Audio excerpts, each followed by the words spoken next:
Okay, Bismillah. Bismillah ar-Rahman ar-Rahim. Alhamdulillahi Rabbil Alameen. Wa salatu wa salamu ala ashrafil mursaleen. Sayyidina wa habibina Mawlana Muhammadin sallallahu alayhi wa sallam wa ala alihi wa sahbihi ajma'in. Subhanaka la ilma lana illa ma 'allamtana. Allahumma 'allimna ma yanfa'una wa zidna ilma ya muqallibal qulub. Thabbit qulubana ala dinik. Amin. Assalamu alaikum wa rahmatullahi wa barakatuh. Alhamdulillah, all praise and thanks be to Allah Ta'ala. Salutations upon our beloved Messenger Sayyidina Muhammadin sallallahu alayhi wasallam. May Allah bless and guide our class. Allahu Ameen. I think just for the online students, can I just check that you are able to hear me okay and see me okay? And maybe some of you can just say hello so I can make sure I can hear you as well. Yes, we can. Okay, can someone else say hello as well? Because it was very, very soft. Walaikum salam wa rahmatullahi wa barakatuh. Walaikum salam. Assalamualaikum. Captain, assalamu alaikum. Yes. Assalamu alaikum, rahmatullahi wa barakatuh. Cape Town, loud and clear. Okay, alhamdulillah. So, Bismillah, I think before we start, I'm just going to ask the in-class students just to introduce themselves, and then we will proceed from there, inshallah ta'ala. Maybe the online students, you can just pop into the chat and just maybe just share your name, and you can share where you are from in the chat. It also gives me context to know who's who in the room. Okay, just okay, I'm after each other. Okay, so our brother. Okay, brother Dawood Mutala. Okay. Brother Dawood, can I ask, what were you looking to get out of today's course? I found the topic really interesting. Okay. Now in perspective. Okay. Okay, inshallah ta'ala, barakallah. Alhamdulillah. Bismillah.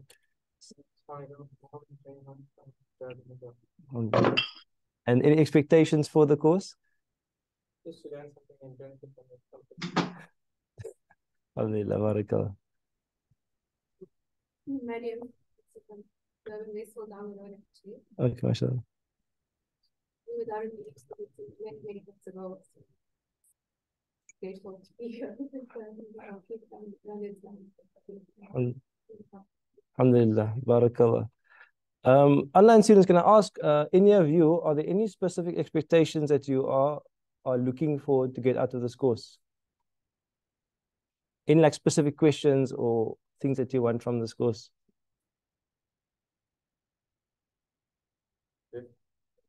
In terms of the LGBTQT, I've been interested to see what you're going to tell us about it. Especially, I'm looking at the challenges that Cape Town has, and you have more experience in that aspect from there. So looking forward. Inshallah ta'ala. Of course, aside from the other aspects, which is the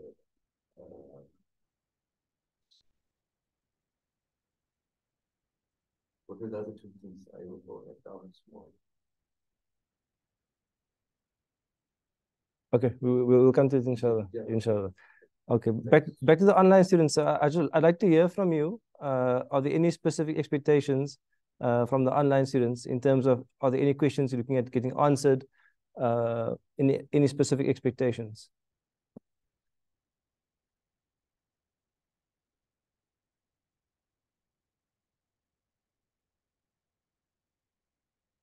Online students, you're welcome to join and participate, inshallah.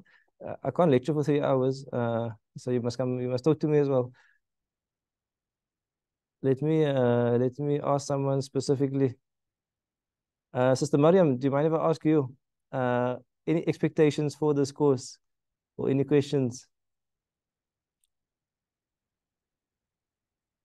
I also put the presentation online. Eh?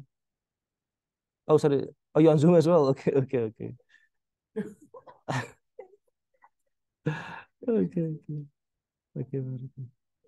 Brother, mashallah, assalamu alaikum wa barakatuh.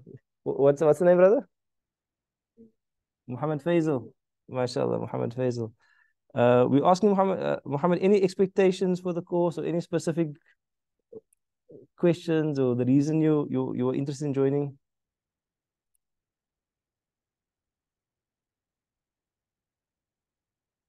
this will be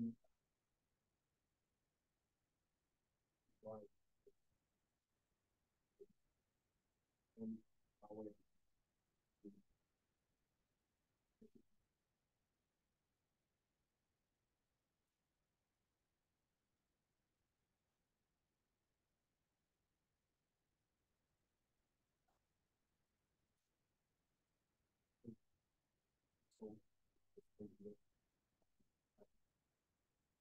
you kind of more or less this more beautiful towards Allah, towards Namaaz, and this is why specifically putting on this Inshallah. Okay. Barakallah. Good to have you, mashallah. Barakallah. Okay, Bismillah. Mujahid, you can just give our brothers the, if you guys can just follow on Zoom on this. You're making a plan now? Okay, alhamdulillah. Okay, so Bismillah.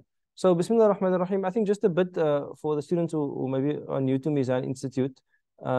We an institute based in Cape Town. We've running for about 13 years now. And we all students of Malata Quran, rahimahullah. And I think the focus really is trying to bridge the gap between the Islamic sciences and the Islamic legacy and the Muslim community and modern times and all the difficult questions that we face. And I think that we try to basically address those questions and try to speak about those topics quite a bit. So we have a once a week class in Cape Town. It's all online. And there's two main focuses. The one focus is to teach students to understand the Quran directly in the Arabic language. And through the Quran also, all of these topics are discussed because the Quran speaks about life. And so all these topics are discussed through the journey.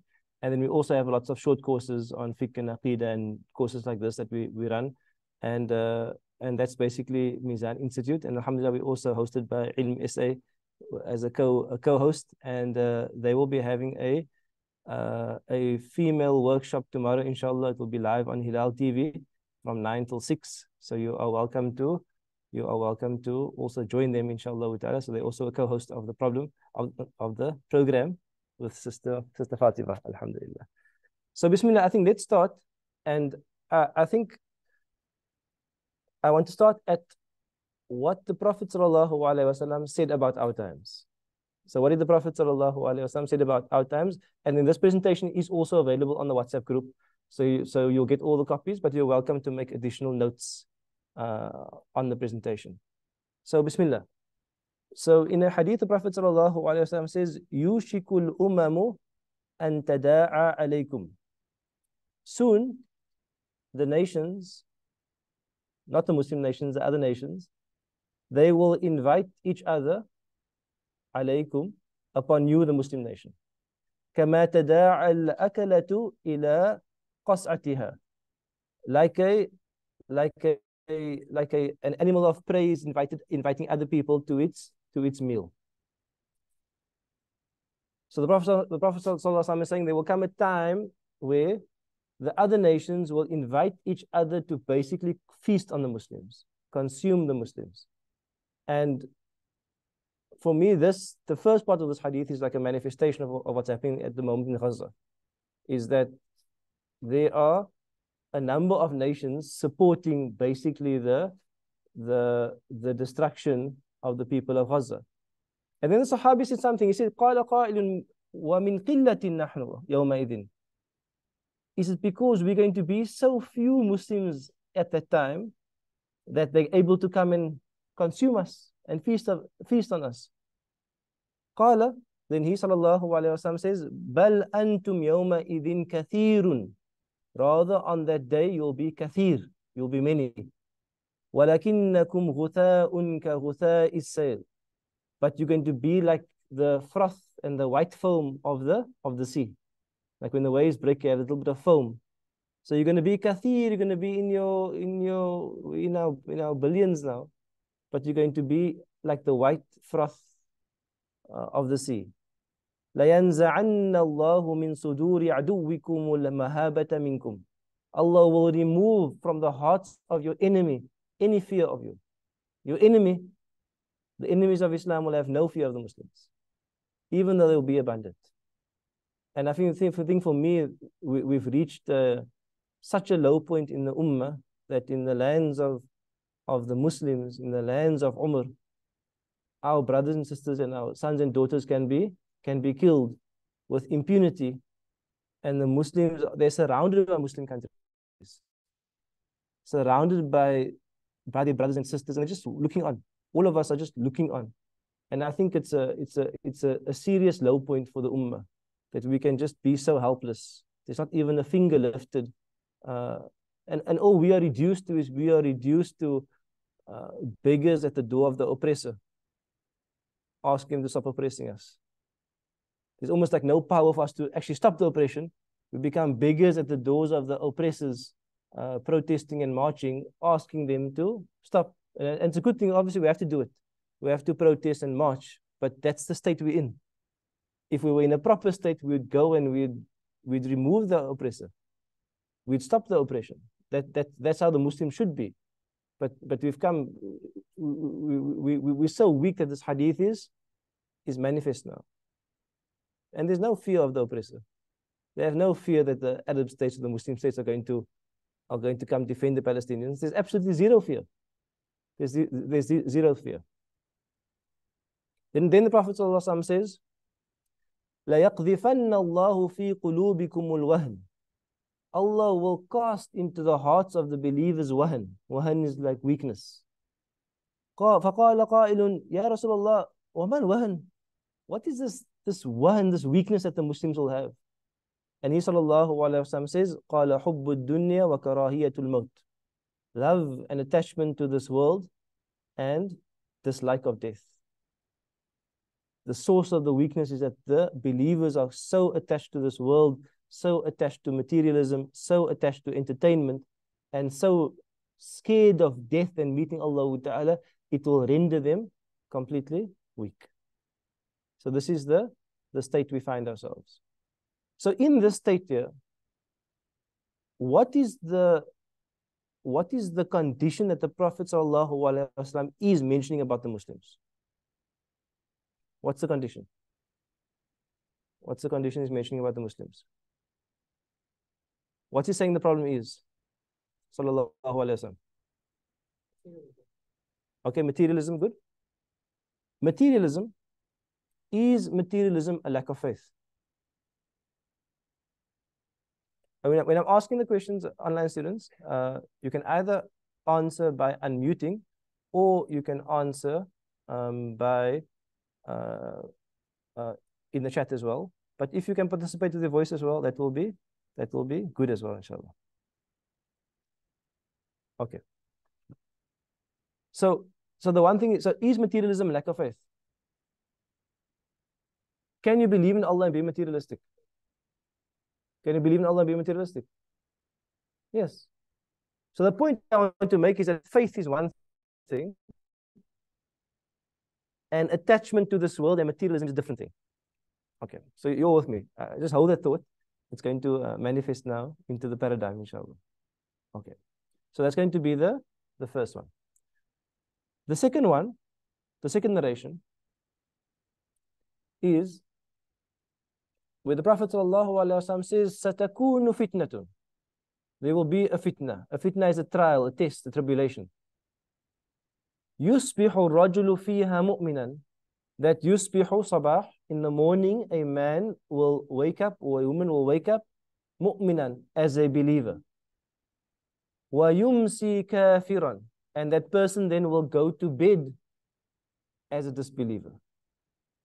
So what happened in the hadith? The Prophet ﷺ saying there will come a time where there will be a great tribulation. And it will be so great that the believer will wake up in the morning as what? As a believer. And the tribulation will be so great that there will be such a rapid loss of faith that by the time they go to bed, they've lost their iman. They've lost their iman. So this year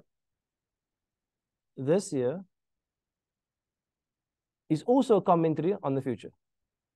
Because with materialism, You might have a weakened faith, but you can still be a believer. You can still be mu'min, Muslim, attesting to one God, attesting to the prophets, attesting to Qiyamah, attesting to heaven and hell. You can still have it in your heart, but you have a spiritual weakness, so you attach to this dunya and you forgetful perhaps, neglectful perhaps.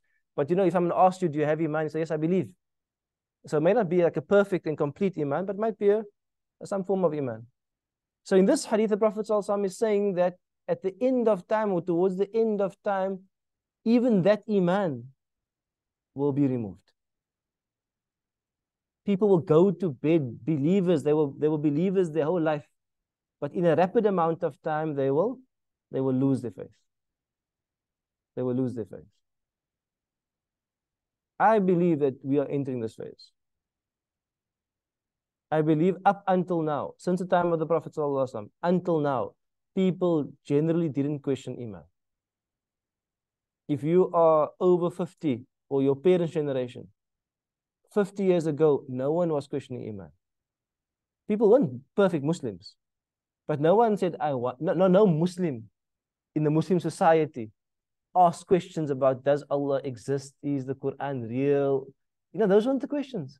People had sin and they were neglectful and they didn't have enough education and all of those things, but iman was always strong. Iman was always strong. In our time now, I believe that we're facing this time.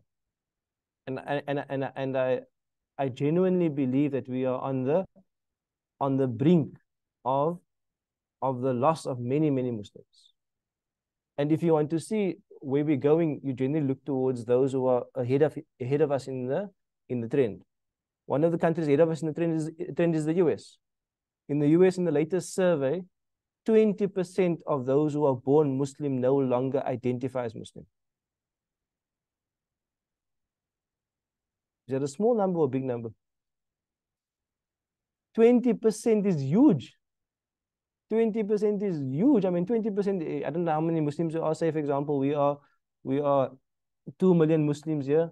That's 400,000 people born Muslims saying, I no longer identify as a Muslim.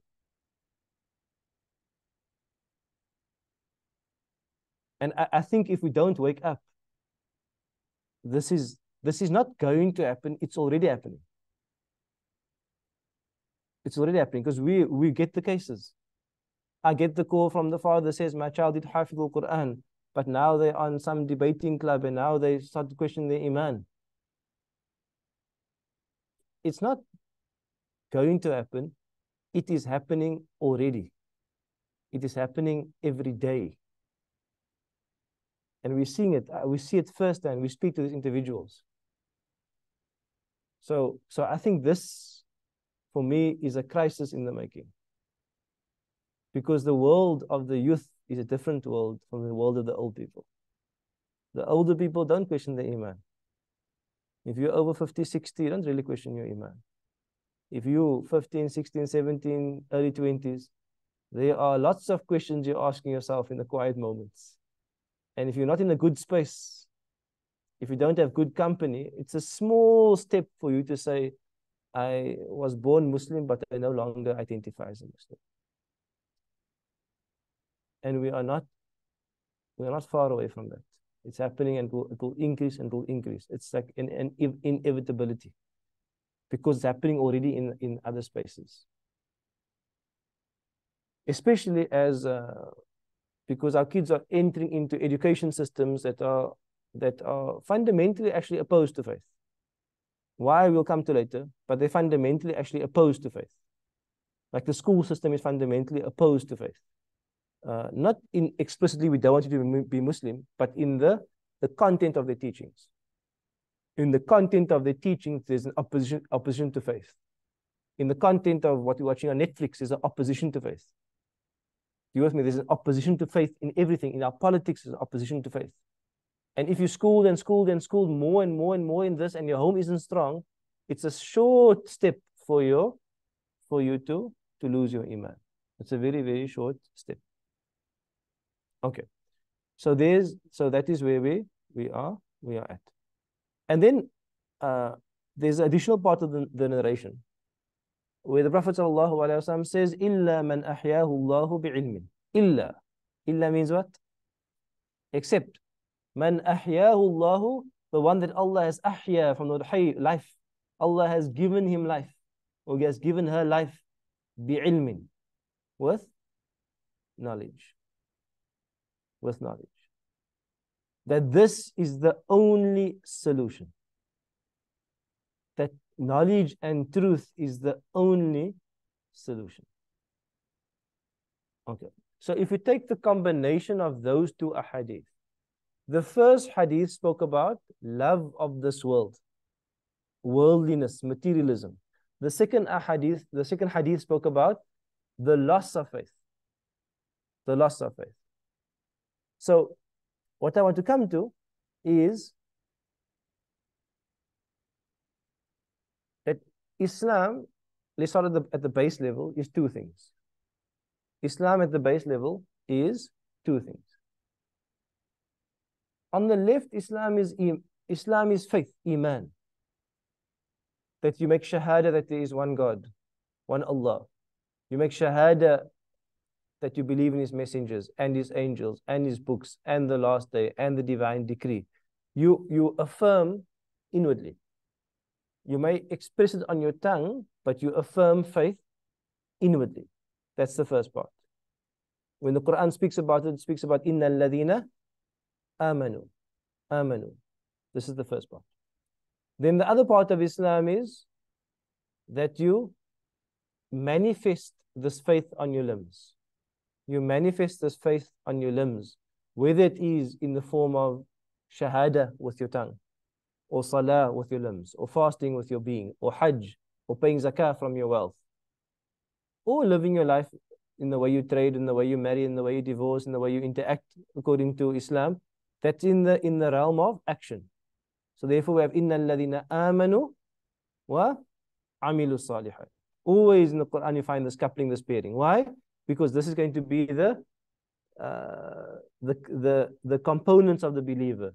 They are inwardly submitting and they are outwardly submitting. Inwardly with iman, outwardly with their actions.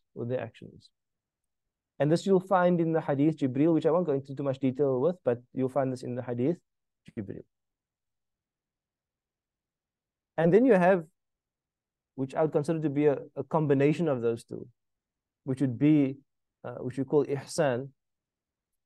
And ihsan for me is almost like it's faith and action in one. It's when those two exist completely in the moment. Because even in the narration, where the angel asked the Prophet sallallahu alaihi wasallam, "Wa mal ihsan?" And what is ihsan? The Prophet sallallahu alaihi wasallam says, "An ta'budu Allah ka'annaka tarah." To worship, and worship means that it's like normally like a physical action. Ka'annaka tarah is like something which inwardly, as if I can see him, like like I have that state of presence. So it's this combination of faith and action, faith infused action in that moment. It's qualitative. It's qualitative. And that's going to be ihsan. And those three make up Islam. That you have iman, you believe in Allah, the last day, the angels, the books, the messengers, the divine decree, that you establish the fundamentals, you establish prayer, you establish hajj and fasting and all of those, and that you have it in a beautiful manner. Meaning what? When you do make that salah, it's not something empty. It's something that my Lord is watching me. There's something inside of me that is aware. It's not just mechanical and empty and ritualistic. It is something which is real. And those three are what we call the thawabit. Thawabit means those things which are firmly established. Those things which are completely firmly established. So those are the three things. And then the hadith actually continues, and this hadith Jibreel, if you haven't heard about it before, it's basically a hadith where a man comes to the Prophet ﷺ wearing white, and he has jet black hair, and he has no signs of travel, and his Sahaba around the Prophet ﷺ, and he sits knee to knee with the Prophet ﷺ, and he says, "Ya Muhammad, akhbirni anil Islam." Oh Muhammad, tell me about Islam. And the Prophet ﷺ tells him about the 6 pillars of Islam. Then he says, "Sadaqta, oh you Muhammad ﷺ, you have spoken the truth." Then he says, Ya Muhammad, akhbirni anil iman. Iman is the faith. And he says, akhbirni anil Islam. Islam means the worship part of Islam. And then the Prophet responds with the 5 pillars of Islam, which is like shahada and salah and fasting and zakah and hajj. And then the man says sadaqta. And then the Prophet then they ask the Prophet tell me about ihsan. And the Prophet says to worship Allah as if you see him, and if you can't see him, know that he sees you. And he establishes those 3 things. But at the end, he asked the Prophet a 4th question. He asked him, when is the end of time? And the Prophet says that the one asking doesn't know more than the one who's being asked. Meaning what? You don't know and I don't know. And then he asked the Prophet he asked the Prophet about, tell me about its signs. And in the signs, the Prophet speaks about the slave giving birth to a master, which is unusual. A slave which gives birth to his master. He speaks about the barefoot, naked Arabs who are going to build tall buildings, which is like unusual. Why? Because these are people of mud buildings and tents. Are they going to build some huge buildings? And what the Prophet is alluding to is at the end of time, things become strange. Things become inverted. Why? Because normally a slave doesn't give birth to a master. Normally a rural Bedouin person doesn't build a 100-story building. At the end of time, things become inverted. And inversion is the idea when falsehood becomes truth, when right becomes wrong, when normal becomes abnormal. And so in this hadith, if you can categorize in 2 sections, there are those things which are stable and permanent, which is what? Iman, Islam, and Ihsan. And they always have to be. But the container of the world will change, even to a state of inversion. This is the times will change, but that which is firm must always remain. And so we are definitely seeing some of those things. We're definitely seeing some of those things.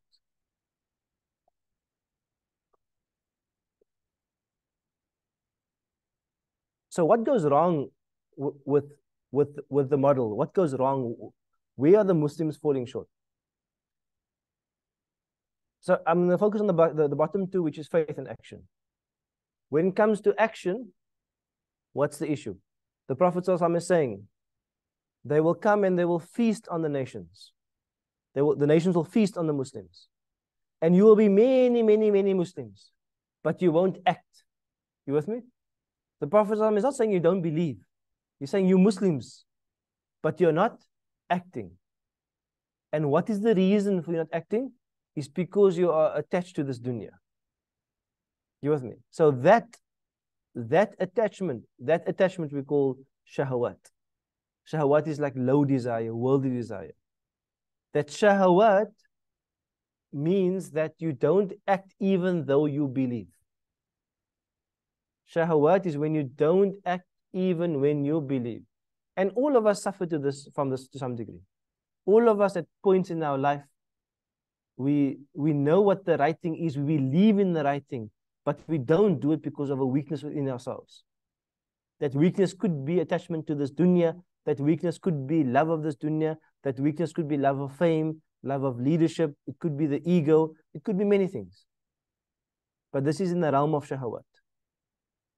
But if you ask the person who has shahawat, you ask the person, do you believe? They say, yes, I believe. You with me? You ask the person, you even have maybe a Muslim thief. He's stealing. He knows it's wrong. But ask, brother, do you believe in Allah? Yes, I believe in Allah.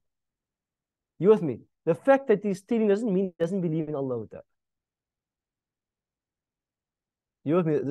The person who is basically maybe taking drugs or having intoxicants, you ask him, do you believe? I believe, but I need this. You with me? It's the shahawat. So it's going to be one aspect of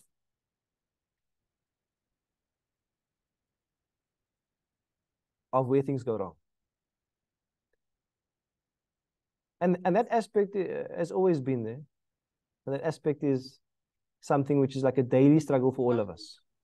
We're all actually battling with ourselves to be better versions of ourselves. We're all battling with ourselves all the time. And then On the left-hand side, we have the idea of Iman, faith. So what goes wrong with faith? When do people start losing their faith? What happens? Give me an example of when people start losing their faith. You have a Muslim, and then they start losing their faith. Faith. What causes that loss? Anybody in class or in person? No motivation or the wrong environment. Online. Yes, Bismillah. No motivation or like the wrong environment, maybe. Okay, good. Low motivation or perhaps maybe the wrong environment. What does the wrong environment produce? It doesn't encourage you, and it doesn't encourage you to do better, so you don't have role models, and yeah. Okay, but I don't want to speak about the realm of action now, like people being obedient, not obedient. I'm talking about people who actually start losing their iman. So Shamira says doubts. Like doubts is like what do people doubt? They doubt Allah. They doubt, does Allah really exist? They question their faith. They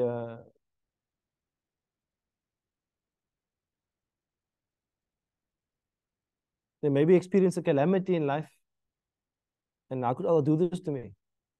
You understand that? How could Allah do this to me? How could Allah take away my child? How could Allah take away my business? How can Allah Ta'ala, cause my marriage to end? They have these questions and it results in doubts. So shubuhat is a shubha is going to be a destructive doubt. A doubt that starts destroying your iman. And this, what do you think is more serious? Which of the two do you think is more serious? Shubuhat or shahawat? Why?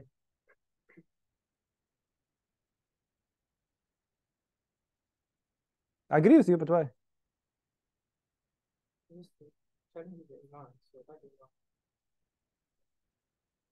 Good, because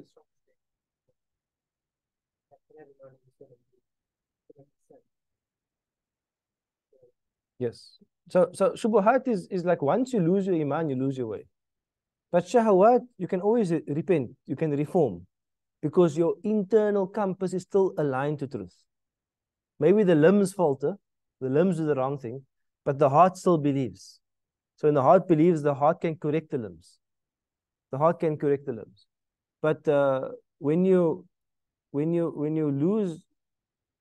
start thinking there's no God, or God's unfair, Allah's unfair, or you start questioning the prophets, or you start questioning the afterlife, then there's no recourse, like there's no corrective recourse, because you've given up on you've given up basically on the whole idea of truth. So for today's workshop, I want to focus on shubuhat. Meaning what? You need a separate workshop for shahwat. There's a separate workshop for ihsan, separate workshop for end of time. These are all different big topics in Islam. So the topic we're going to move to is specifically the idea of iman and shubuhat. Because I believe that this is where we're losing the battle. We're always going to battle with shahwat. People are always going to be tempted by the opposite gender, by intoxicants, by interest, by that's human condition since always. But it's very, very, very new for Muslims to start questioning faith in large numbers. It's very new. I don't know, in Durban, is it common? Or I don't know.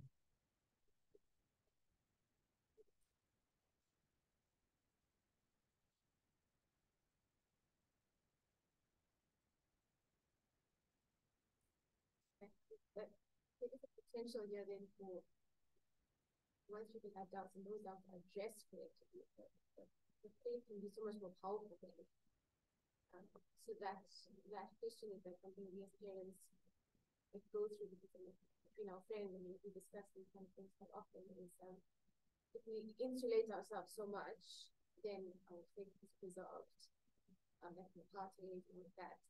But a faith that's not tested and unquestioned, like how does it withstand the world? So we've got children with non-Muslim schools and questioning that they go through, if it does go well with the right form and the right answers, it's much more stronger. Okay. So I think maybe here we might be insulated. Okay, I'll repeat the comment maybe for the online students. So our sister is saying that it's not as common in Durban. And there's basically two models. The one model is insulation, and therefore it's like untested faith, or isolation to some extent. And the other one's like integration, and then your faith is tested. I think maybe to ask the question differently, what do you assess the level of faith of the youth as? Do youth have strong faith in God? In general. Like I can tell you from a Cape Town perspective, I'm very concerned about the faith of the youth. Very concerned. Especially those who attend more expensive schools. Especially those. Because when you're in a poor community, the focus is different. Your struggle is different. You're struggling to eat, and you're struggling to have a job, and you're struggling to, you don't have a basic struggle. You don't have like time for like theoretical discussions and all of these things. So it's a different dynamic sometimes. But now when you're entering into the more expensive schools, when I speak expensive, I mean like non-Muslim private schools. It's a different environment, and I worry about I'm concerned about the level of actual iman, like of the youth. I'll come to the tested, untested part now, but I'm saying the very premise I'm asking is that what is the level of faith from the beginning?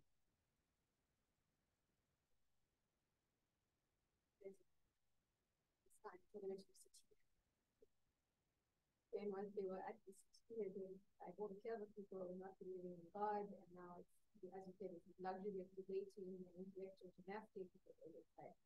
And they never had questions before, so then it was just like the questions are only been answered in my life.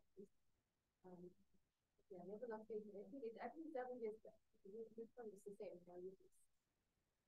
I think maybe I don't know, and it's hard to say much from this province, but generally speaking is that when a society is more open, you have a better idea of where people are at, because people can speak openly.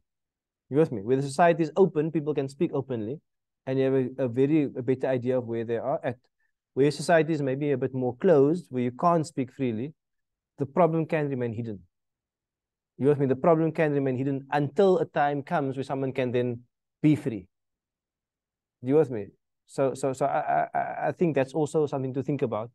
That in a society, for example, if you're in a society where for you to say, I'm not sure if the Prophet is really perfect.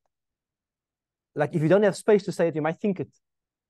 And you might watch it and you might hear it all the time. But you will only voice it and start believing it when you have the space to express it and explore it. So sometimes these issues actually remain hidden.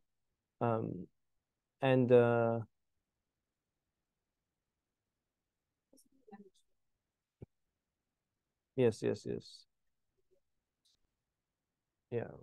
So before I carry on, is that in Islam, when it comes to the realm of action, you are encouraged to follow a scholar. When it's not encouraged, you're required to follow a scholar. When it comes to the realm of action, meaning what?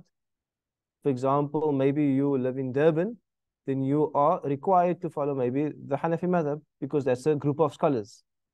So they will tell you how to act and how to perform. When it comes to iman, you are not encouraged to follow people. What do I mean by that? You don't say, I believe because my father believes. You with me? You don't tie your iman to another person. With iman, actually, you are encouraged to find faith on your own. You must establish faith. You yourself must believe. There's a very big difference between the two.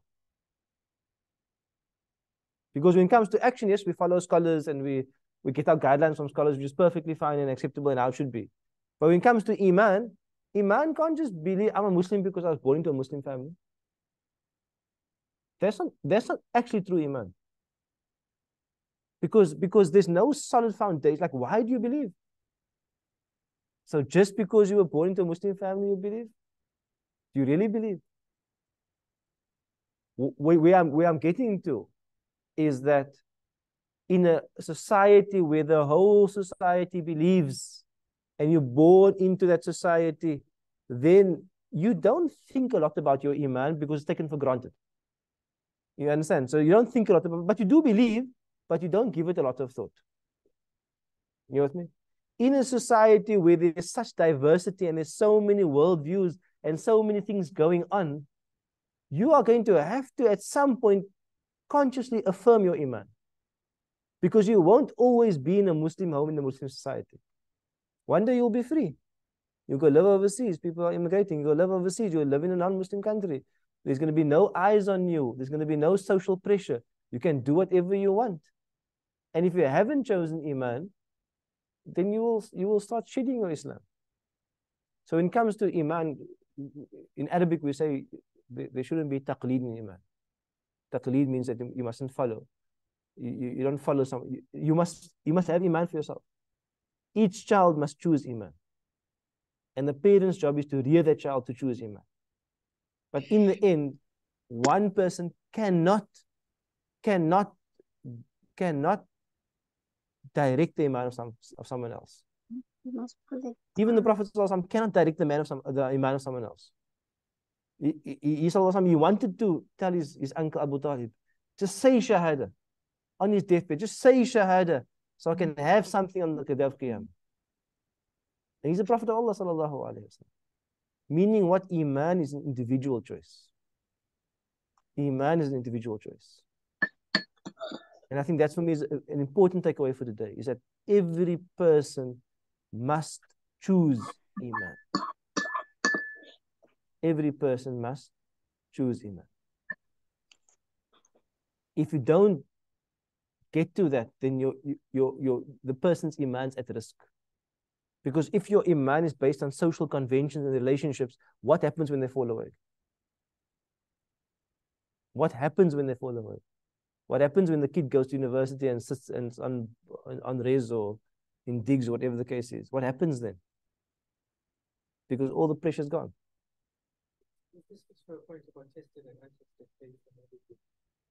Your faith is stronger when it's actually tested or doubted in a sense. So how do you doubt? I mean, so when is that time that's good to do? Yeah. So I think that the question was regarding testing your faith. So as much as possible, when you have children, is that all of us shouldn't aim to test our faith. What do I mean by that? If I'm an adult, I have Iman, I mustn't be so confident in my Iman that I'm willing to go anywhere and do anything and say I will still believe. Meaning what? I must be aware that I still need to maintain a good environment. I still need to have good company. You with me? Meaning what? Like, don't be overconfident in yourself. We are fickle beings. Our hearts are fickle. So as much as possible, I believe for children is that we first have to establish Iman firmly before we can even start the discussion about testing. And I believe that most of the youth have never really felt close to Allah. They perform Islam, meaning when they come to Jummah, they make salah, they perform Islam, like they do the acts of Islam, but have they been moved by their Lord? Have they shed tears? Most of the youth, I believe, have it. And I base it on the fact that I do a lot of youth work. I mean, I run a school as well. So, like in an actual, authentic, spiritual, like you feel close to Allah with that. So for me, with my own kids, I would personally not put them in a place of peril, because these are the years where I will take my time to shape them, because they are going to end up there anyway. But I'll prepare them in terms of my preparation. Like I'll prepare them, but I won't place them there. I don't know what I mean. Like almost like I believe we need to have managed integration, not like a laissez-faire, just drop him in the deep side. I believe we have to have with our children managed integration. Okay, tomorrow I have a talk on parenting, but we have to have managed integration when it comes to kids. What I mean by that, you can't isolate your kids completely, nor can you just take your child and drop them in any school and just say, you know, your Muslim survive. You with me? You have to manage the integration with the broader society. You're a believer, okay, but you have people of other faith. Let's maybe join the sports club, maybe do some work. You know, like you have a positive integration with people. You're not going to drop your child at the nightclub and say, okay, no, it's all part of life. You know, go make the right choices while you're partying. You won't do that. So there has to be managed integration. And that might be different for different families and different places and so on. So it's a bit of a discussion with regard to it. But first, Iman must be established completely within the child. Okay. So that is just the kind of in the introductory comments, the introductory part. Are there any questions from the online students or comments before I go to the next section? The objective of the first section was just to highlight where we are focusing on. This part of Iman. That is where we are focusing on. Any questions from the online students? Or any comments from the online students? Maulana, I just want to say that Maulana was saying that each and every person should choose Islam. Like you can't choose Islam for anyone else. And I was just thinking, like, how can you actually choose Islam for yourself if you don't really know anything about it? You can have a Muslim name and whatever, but do you know what's like in the Quran, what is Allah saying in the Quran and stuff? So I think yeah, that should be our first step, like seeking knowledge and things like that. Yes. Alhamdulillah. Salam Mulana. Alaikum salam wa barakatuh. I'd just like to comment on what you spoke about integration into schools and, you know, building faith first. We moved into a very small, very secular community, and with our kids going to different schools and that, you know, we created a good base for them. So Alhamdulillah, with getting into school, and they've had such a broad view of life and just, you know, different communities, and their love for the deen grew on its own. You know, their faith built in a way that I found they wouldn't have done it were they in a community that was very saturated with Muslims. So they actually taught us as parents who came from that old school of teaching and learning about loving Allah, you know, from your heart, then growing up with this fear of Allah, you know, that, you know, everything you do has to be in a certain way because otherwise you're destined for hell. And it's amazing that with the way our kids grew up in such a secular community with different religions, and that their love of Allah just grew so beautifully in a sense that they gave them, you know, it's a firm faith that they have. I marvel at the way I see my kids and their beautiful iman, you know. And yeah, I just wanted to bring that aspect in, that even if you live in different communities, you know, it's really what happens. It's just, you know, if Allah guides them, they get that full love in their heart, and you know, then they don't question a lot. They're quite firm in their faith. So Alhamdulillah. Alhamdulillah, may Allah preserve their faith. That's why I'm saying that there's no blanket answers. There's different answers for different people, different families, different places. But the actual answer is, you must establish firm iman in your child. Meaning what? You can put your child in a Muslim environment and the iman could be weak. Yeah. And then you must make a plan. You must ask why. Is this the right kind of space for them? Is it the right kind of teacher for them? Is it the right kind of approach to Islam for them? And I found going back to the cities, and I mean, I don't want to generalize, but I noticed that because you, like you say, you take it for granted, you're Muslim, and it's just one of those things, that your faith is, but I find the youth are, but they're questioning their faith because they get so easily taken in by new things or trends or something, that they tend to follow it so quickly, and that tends to erode their faith in a certain way, where they don't know the boundaries, to a certain point. And it's scary when I see the youth in some areas, and I really shudder, because I feel they really, they want to try something because it's fine, but at the expense of questioning their iman, if that makes sense. Yes. So I think, again, I mean, I've worked with MSAs at schools, at non-Muslim schools, meaning your expensive schools. I work with MSAs. Myself and Zakaria founded the MSA schools in Cape Town. And even at you're going to find everything. If you go to a private school, you're going to find that few Muslims who, because they're in a non-Muslim environment, they become stronger Muslims because they're attached to it. And in the same school, I'm going to find others who have now shed the Islamic identity. You with me? Who don't want to identify as Muslim, who don't want to change their name, who don't want to speak a word about Islam. And so you're going to find both. Yes. And if I'm going to go to a Muslim school, and I've worked with Muslim schools as well, you're going to find those who are firm in faith, and you're going to find those who have no sign of faith, even though they're doing the performances of faith. So again, I think we must be careful with regard to generalizations. Spaces are different, schools are different, communities are different, suburbs are different. In the end, you must instill iman in your child. They must choose faith. It must make sense to them. And it's a complex question. And also there's lots of different flavors, and there's different approaches and methodologies. So I don't want to get too much into that detail. Just suffice to say that faith must be chosen by the child. And if your child is not choosing faith, then you need to make a plan. You need to do something that's going to change. But in my assessment, in general, amongst the Muslim youth, there's great weakness in faith, a great amount of questioning, and a great amount of doubt, and a great amount of just shedding the Muslim identity, because they're being offered a different identity, which is something else you can do, something else you can be free. You can free yourself of all of these things, and we'll come to that now, inshallah. When you think of it, the school thing, it's microcosm of also one nation of where you live, whether you live in a Western country or a Muslim country. The same thing is that school, when you live in an Islamic school, you could be living in a Muslim country where your faith might not be. So you could be doing the external things of an action, but not have strong faith.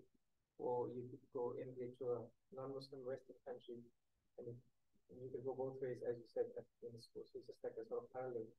The second one was, you said you must always, when you need to give your children, you need to ask them, make them choose faith. Is that like a once-off, now you sit them down and what you believe in Allah, why do you believe in Allah? Is like that was just like a gradual process of shaping them. I think we'll deal with the proofs a bit later as we move down, inshallah. Like in terms of, and I think it will answer the question more fully as we work out how do you know what you know. Okay. So the next part I want to come to is basically how do we find truth? How do we know what truth is? What is truth in Islam? Okay. So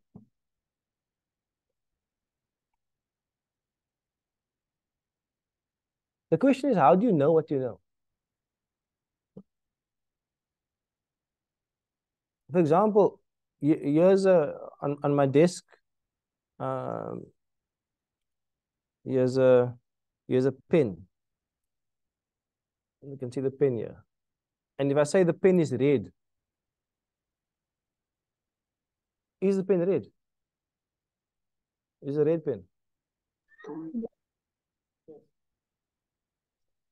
It's definitely red. Okay. And what if your perception of color is impaired, and you see the pen as green? Is the pen still red or is it green? Still red. Okay. So the question I'm coming to is, how do you know what you know? So I said this is a red pen, and I'm saying it like with probability or certainty. So I'm making a categorical statement. This is a red pen. How do we know what we know? This question here is one of the solutions in terms of doubts. Is one of the solutions. So the first thing is to understand what are the sources of certainty within Islam? The sources of truth, the sources of certainty. So, as a believer, we affirm that there is one God, one Allah. How we affirm it is a different discussion. So the question you asked me earlier about how, and it's more like an aqidah discussion, which is like a different discussion. I won't get into it too much. But there are different types of arguments. But to answer, you're not going to take your child through like formal rational arguments and cosmological kalam arguments, because they're not at that level. You're just affirming in their heart that I'm a Muslim and I choose Islam. You know, but I mean, there are formal arguments for it. Okay, so how do we know what we know? So the first thing is that as a believer, we believe in divinely revealed knowledge. We believe in there's like a Lord, there's a God, there's a being. How you come to that being is a different discussion. But when you believe that being. MashaAllah, barakallah, Habib. MashaAllah, barakallah. This must be the Subhanallah. Bismillah, Bismillah.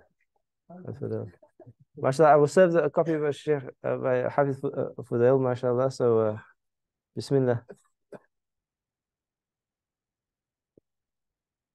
MashaAllah. MashaAllah, MashaAllah. Beautiful, MashaAllah. Alhamdulillah. Alhamdulillah. This is good coffee in Durban, alhamdulillah. How do we know what we know? So we affirm there's one Allah. How we affirm it is in the realm of the discussion of Aqidah.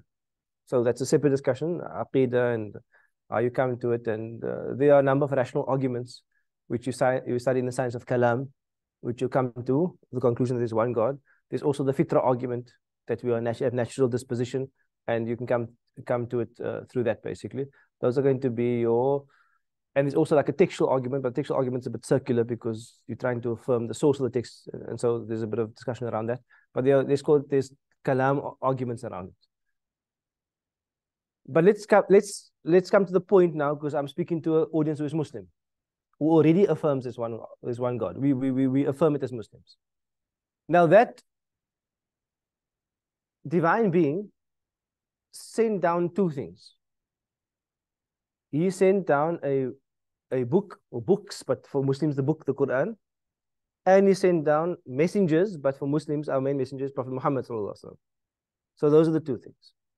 The Prophet sallallahu alaihi wasallam brings the book, yatlu alayhim ayatihi. He makes tilawa of the book, but he doesn't only make tilawa. He also وَيُعَلِّمُهُمُ الْكِتَابِ. He teaches people the book. His words are wahi. His words are divinely inspired. So these are going to be the 2 points of communication between the divine and the human.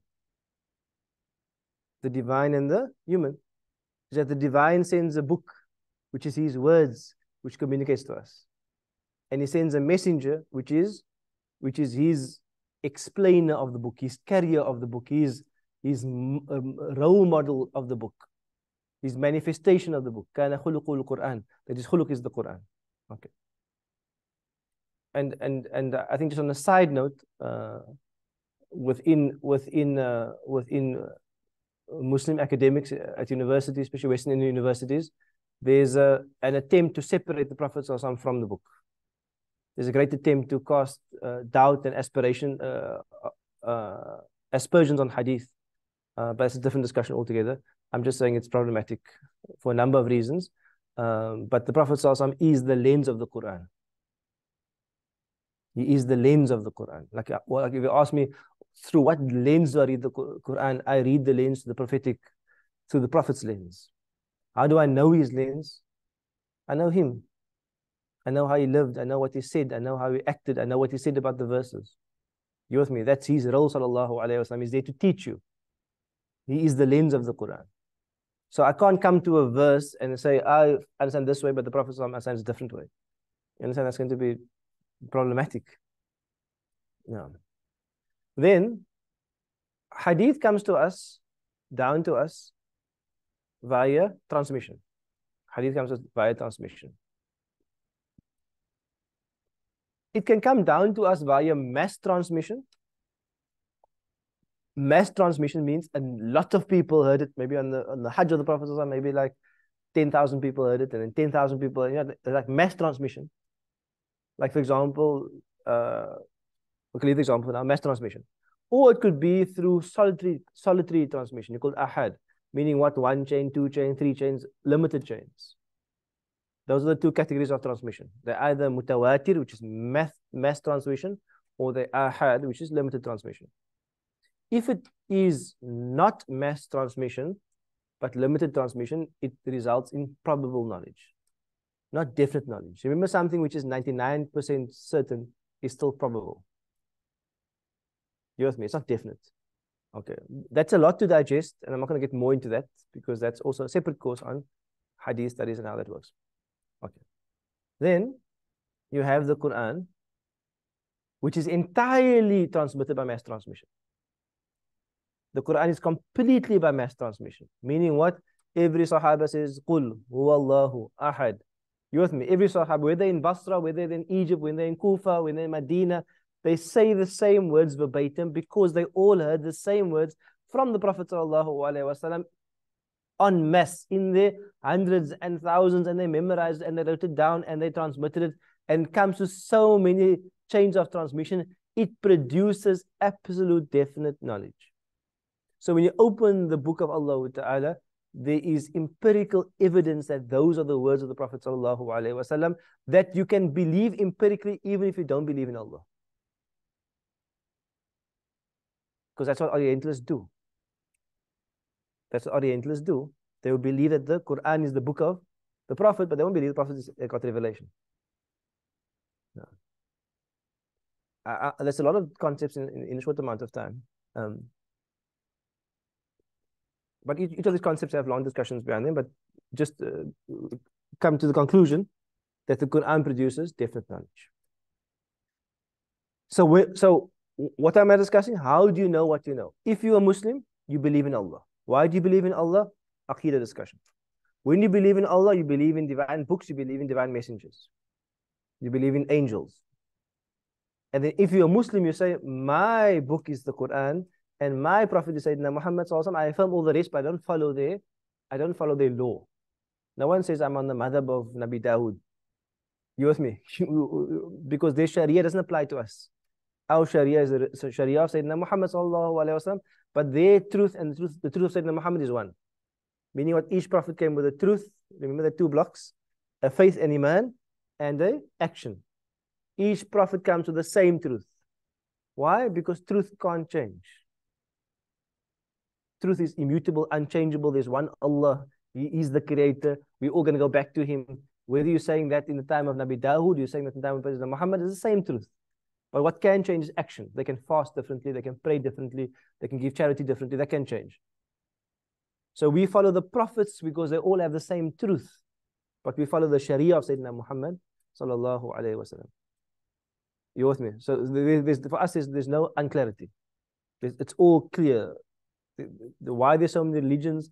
There's actually only one religion because they all had one truth. They may have different Sharias, and we call them, okay, that's going to be the people of Musa and they follow the Torah. But when you say follow the Torah, we mean in terms of their law. Their belief in the Torah and the belief in the Quran will be the same belief.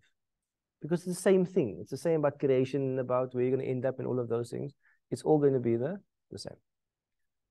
Okay, so this is going to be the first thing, is that we believe that this creator, which is beyond time, beyond space, created us all, knows the past, present, future. He sends us a book and he sends us an explainer, a teacher. And then that gets transmitted to us. And when we have this mass transmission, it produces definite knowledge. It produces definite knowledge. So this is going to be the first point of knowledge, is divinely revealed knowledge. If someone doesn't believe in divinely revealed knowledge, they cease to be a Muslim. You can't say, I'm a Muslim, but I don't believe in the Quran. You don't get such a thing. You understand? Like, what are you? You need nothing. Did you just some new age gods in my heart kind of faith? You know what I mean? If you're a Muslim, you can't say, I don't believe in the Quran. Because that's the rules of the Muslim club. You said you have to believe in it. Okay. Any questions on that? So what I'm trying to establish, I'm trying to establish the fact that the revelation is a source of definite knowledge. So when we get in revelation, for example, the fact that we're all going to stand before Allah Ta'ala on the day of Qiyamah, is that probable or definite? It is definite. Definite. Because if you're going to go to the place, you affirm Allah, you affirm the Quran, you affirm the Prophet and comes to you in the book and says you're going to say it's definite knowledge. It is definite knowledge. And all of those components I spoke about. Which components? The affirmation of Allah, the affirmation of prophets, the transmission, all of those have separate sciences behind them and discussions. I'm skipping over all of them because each of them require another day, another day, another day. You with me? How do you affirm Allah? How do you affirm the prophets? How do you affirm the books? How are they transmitted? How do we know it's being preserved?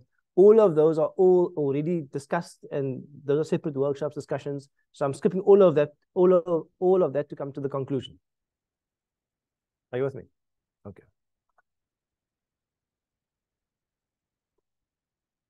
The next thing is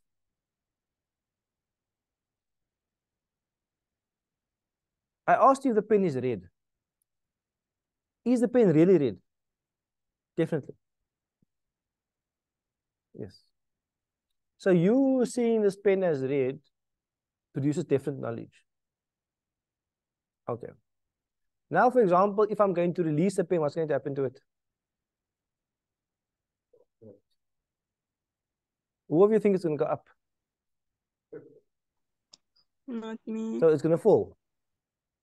But is that definite knowledge? It's definitely going to fall. Yeah. Yes. Why? Because it's empirical. Because you can see it. You've seen it. You've seen the pattern all the time. So Muslims believe that what you see through your senses produces definite knowledge. What you see through your senses, sound senses obviously, produces definite knowledge. And what you see repeated as patterns in nature produces definite knowledge. We have a belief about it. I'm coming to the belief. We'll come to the belief about it now. Not belief. I'm talking about just the fact that it's going to, for example, if I'm going to drop this pen, if I'm going to release a pen, it's going to drop. For me, that's definite knowledge. The pen is not going to fly. Except if Allah causes it to fly, it's a different discussion.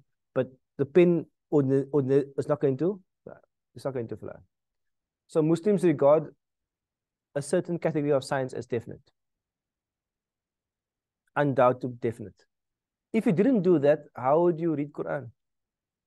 How would you hear hadith? Like how, if you cannot rely on your senses, how are you going to receive revelation? You with me? How are you going to say that revelation is different, but my senses are probable, but I can get revelation through my senses? You're going to have a problem. You with me? When I hear the words qul, you all hear the word qul, say huwa, he, Allah, ahad is one. You're hearing something. There's words. There's like your senses are hearing something. Did I say that? I said that. You understand? This is the idea of empiricism being definite. Not scientific theory. That's a different discussion. Not scientific. I'm talking basic relationships in observation. Okay. However, with regard to this, Muslims have a fairly unique, I don't know unique, but a very specific belief about how it operates. Muslims believe that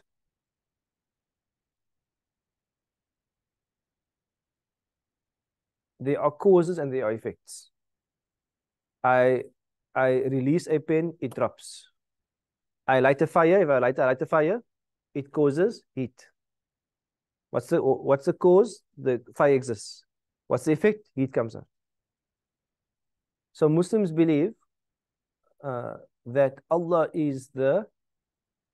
produces the cause and Allah produces the effect, and Allah creates a correlation between the two.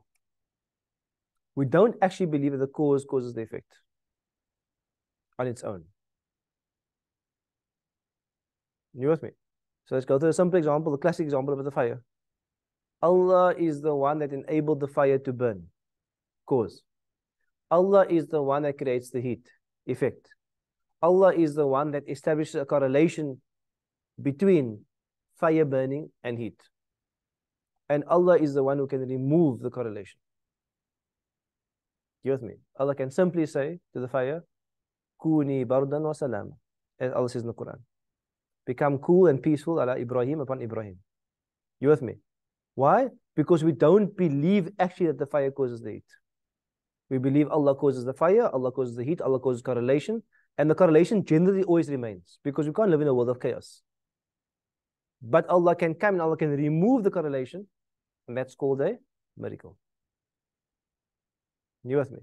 So if I'm dropping the pen, the act of dropping, Allah is causing that. The pen falling, Allah is causing that. Can Allah cause me to drop the pen, but the pen to go up? If you want to do, you could remove it. You can remove the correlation and let the pen go up. You with me? You can remove the correlation if you want to. Like he did in Nabi Isa. We believe Nabi Isa went up in body and soul. Which is unusual because normally you go down with gravity. Allah can remove gravity and let him go up. So this is what we believe. But we believe in scientific evidence as a point of definite knowledge. But we believe it in this way. This is not disagreed upon by any scholars. All scholars hold this. All scholars. You with me? All scholars hold this because this is our life. How else are you going to live? You know what I mean? How else are you going to? Like you can't imagine a world without relationships and causations and correlations. That's how life is. Okay. We're all good so far. We're just warming up, eh? Something about the job ambassadors who perform miracles. So if this is a source of definite knowledge, doesn't this shape the whole premise that empirical observation cause and effect is definite knowledge? Because the Dajjal will come with miracles which will challenge that. No, not only Dajjal, even Allah can cause anybody to break it. Allah caused Umar radiallahu anhu, they were having a battle, I don't know where in Jordan. Umar was in Medina. He was able to tell them who's killed in the battle. Do you with me? That's the idea of a miracle.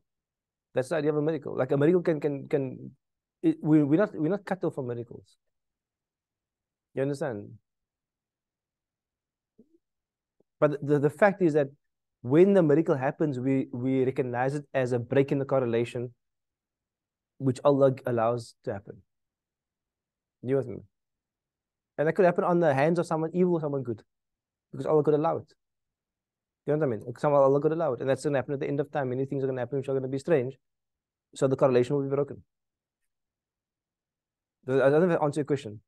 The definite knowledge part of it. So if somebody performs miracles, that's not it's definite knowledge of only wisdom of truth. That's separate.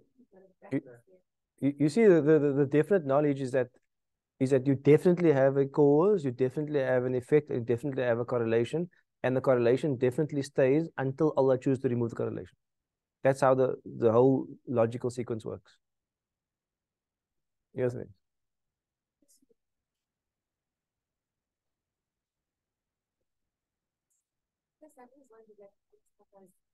Ultimate cause of all causes. If you do something like evolution, for example, it just never bothered me because for me it's like regardless of this how it happened, Allah Subhanahu is before it. So how that manifested, or is there an aqidah that we think that it actually manifested in such a way? I mean, I think once you know that Allah Subhanahu is the cause of all causes, after that, how that manifests, if you use this way like very. Okay, so it's a good question. So the question on evolution, I obviously can't spend long on it, but I can give you maybe the 2-minute summary of it. The 2-minute summary is that we have now two sources of knowledge here. We have divinely revealed knowledge on the right, and we have empirical knowledge on the left. And we affirm them both to be true. 100% true. Why? First of all, why do we affirm them both to be true? Because the one that revealed the text is the one that created nature. It's not a different one. You with me? Allah is the one who creates nature, who creates what we call ayat. And Allah is the one who revealed ayat in the Quran. It's the same person, the same being. So the same being is not contradicting himself. You understand? It's the same source. It all goes back to Allah. And Allah speaks often about that, about the ayat in the ayat in the Quran and the ayat in nature. On the horizons, in the heavens, on the earth, in yourselves, the ayat. So it's the same. So with regard to something fairly simple, actually, like evolution, is that, or let's call it the theory of evolution. What do we have? Is we have discoveries of artifacts, historical artifacts, bones and artifacts. And then we have a story that is layered upon it. You with me? Which is called the theory of evolution. So did we find the artifact? So we found artifacts. Maybe we find an artifact of a baboon and maybe a monkey and maybe a dinosaur, and we find all the artifacts, right? So the fact that we found, and like we dig up something, we see a bone, do we say, yes, it's a real bone? Yes, because my senses, you understand? I have to affirm, because if I can't say this is a book. You know, that's insanity. So if you find something, you must say, I found that thing.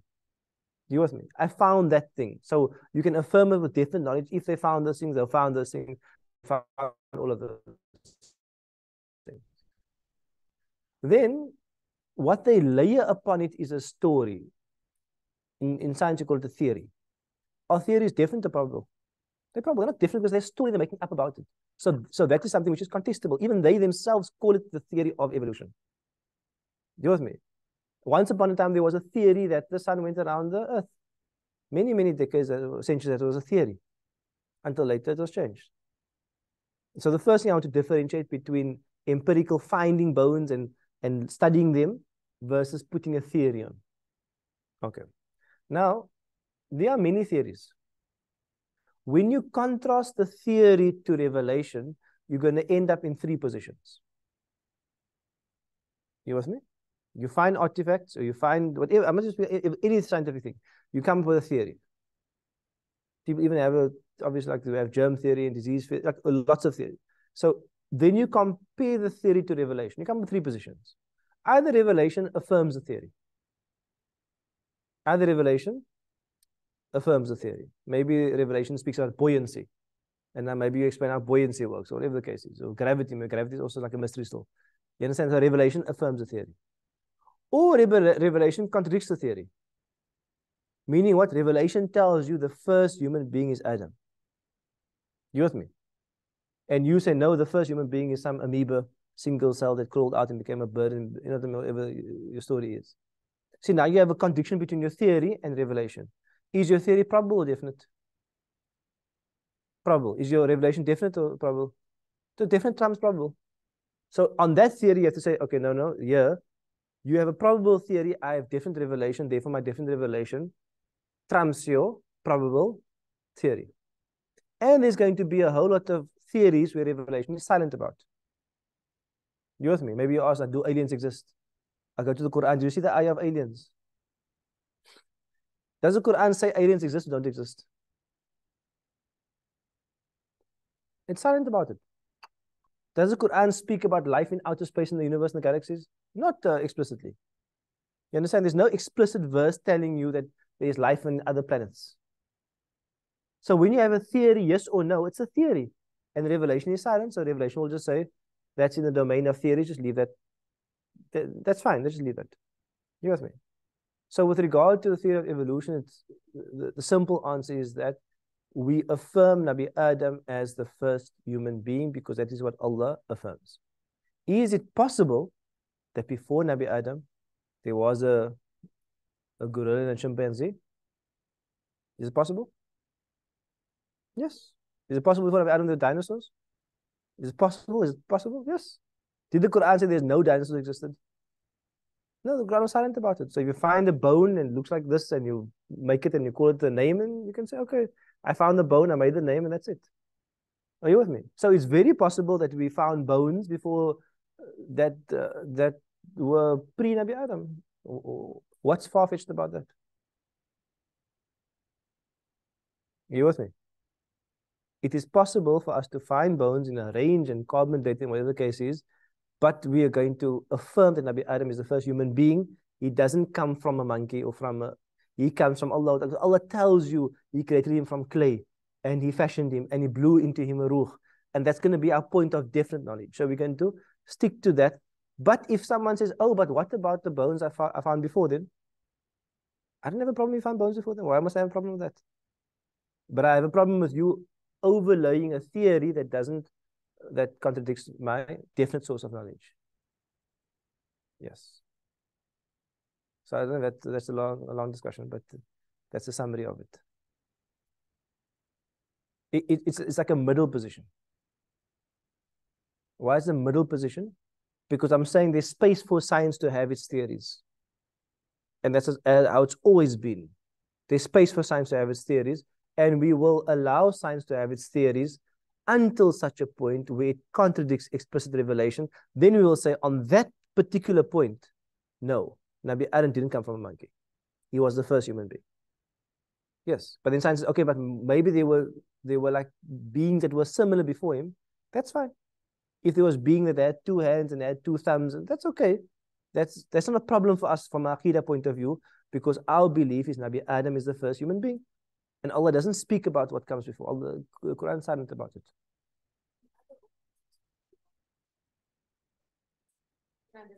It's a probable discussion based on available science and evidence. It's not generally what you'll hear from the Mimbar, because these are nuanced discussions. You hear me? These are nuanced discussions about actual belief. Normally from the Mimbar, just hear, no, we don't believe in revelation. Nabi Adam is, what we mean by that is what is said is that human beings do not come from monkeys and amoebas. Human beings come from Nabi Adam, and Nabi Adam is created by Allah Ta'ala. The rest of the discussion, you can discuss all you want. Maybe a bird jumped out of a tree and became, maybe. How can I say yes or no if I don't know? You with me? How can I say yes or no if the Quran is silent about it? On what basis? I can only speak authoritatively, definitively when the Quran speaks about something. When the Quran is silent about something, I can't then extend the Quranic narrative because I want to. That would be irresponsible as a scholar. You with me? Because the Quran doesn't say that there weren't beings before Nabi Adam. No. In fact, the Quran speaks about the angels, and the angels say, why are you going to create a being that's going to spill blood? If you read the tafsir of that, they say the angels knew that because they were jinn before this, who spilled blood. So the Quran actually mentions beings that existed beforehand. So I don't know if that answers your question. We must affirm what the Quran says. What the Quran is silent about, we can't take a definitive position because it's not definitive. So no Muslim can say, for sure there's life on earth somewhere else. Or for sure there's no life on earth somewhere else. Not life on earth, life in the universe somewhere else. We can't take a definitive position until it becomes definitive. Meaning what? Until some green man comes here and says, I'm from Mars. And they say, oh, okay, this is empirical evidence. I go to his house there. I go visit him and I see all his community. Now I have different knowledge because I have my senses of witnessing a community in another planet. Now I can say, oh, definitively now based on my senses, which is the second category, I believe in it. But until then, if it's silent, it's still probable. It may be highly probable, maybe 50%, 60%, but that's the realm of science. And that's a moving discussion, because each generation has new science and makes the old science look very weird. That definite knowledge is not on the same basis of Quranic definition of definite knowledge. That definite knowledge is always definite. No, it's the same. No, it's the same. So that can change. No, we're not talking about the theory. We're talking about the observation doesn't change. Do you understand? So you must separate between scientific theory and just sensory perception. There's a fundamental difference between the two. So you're saying that can change, your sensory perception can change. No. No, your theories change. Yeah, you can see more things, but I'm saying the tool of perception doesn't change. I can see a pen, I can see a bottle, maybe I can see the tool still produces different. When I see the pen, I see it as red, it's definite. You with me? It's not less definite than Jannah. Do you with me? It's definitely true the pen is red. You understand? It's not less. And that's why Allah is telling you to look at the ayat of nature. Allah himself is telling you, look in the ayat of nature, because the ayat of nature is definitely true. You're going to see something and you're going to also have some rational conceptions about it afterwards. You with me? Well, you understand what I mean? You can see different things, but the tool itself is different. Because if the tool was not definite, how are you going to say the Quran is definite? Because you're using the tool to read the Quran and to hear the Quran. So if you start questioning the tool, you know what you're saying about revelation, your ability to receive revelation, you're going to create problems on that. Okay. Online students, I can't see your faces or I can't hear you, so I don't know if you guys are okay there, because okay, can I also just have a caveat? What I say in the workshop can't be taken out of context. Like there's a 3-hour workshop. You can't take like one small clip out of context because that's going to create issues. Because I'm explaining like a complex theory. So just for the online students, and sometimes the problem is that people understand different things in different ways when I'm speaking, especially online. Sometimes more difficult. So if you have questions, rather ask the question, and I'm comfortable to address it. But I just want to make sure that everything's okay with you. Okay. Now we come to the third one. The third one is rational knowledge. Okay. Okay, let me ask you a question. In my house in Cape Town, have you seen my house in Cape Town? No. So you haven't seen it, right? You haven't seen my house in Cape Town, right? Okay. So one day I was locked out of the house, and then I decided, no, I can't get in the house. I'm going to run up and I'm going to jump through the keel and get inside. And then I ran and I jumped through the keel and I got inside the house. Normal keel. Am I telling the truth?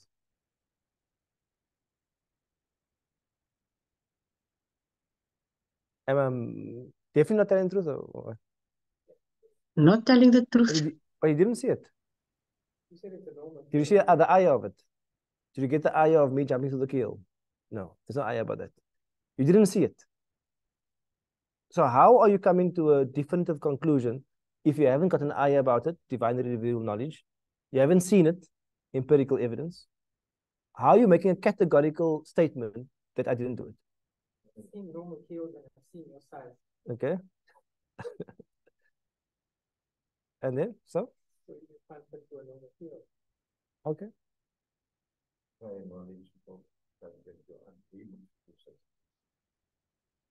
Okay, but I'm saying you haven't seen you haven't seen that scene. Oh. So how do you know that's true? Like that scene you haven't seen. So it's definitely not true.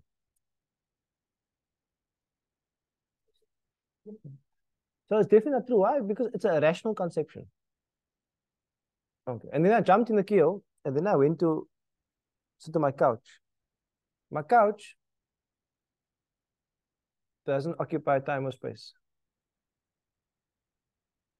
My couch occupies no space. And I had to sit on my couch. Is that true? My couch occupies no space. What am I saying? I mean, like, for example, this remote here occupies space. It's occupying this space. I'm saying I sit on my couch, and my couch doesn't occupy space. Must be an imagination. Must be my imagination. Even if it's my imagination, how can you imagine that? Can your mind imagine that? Can your mind imagine me sitting on a couch that doesn't occupy space?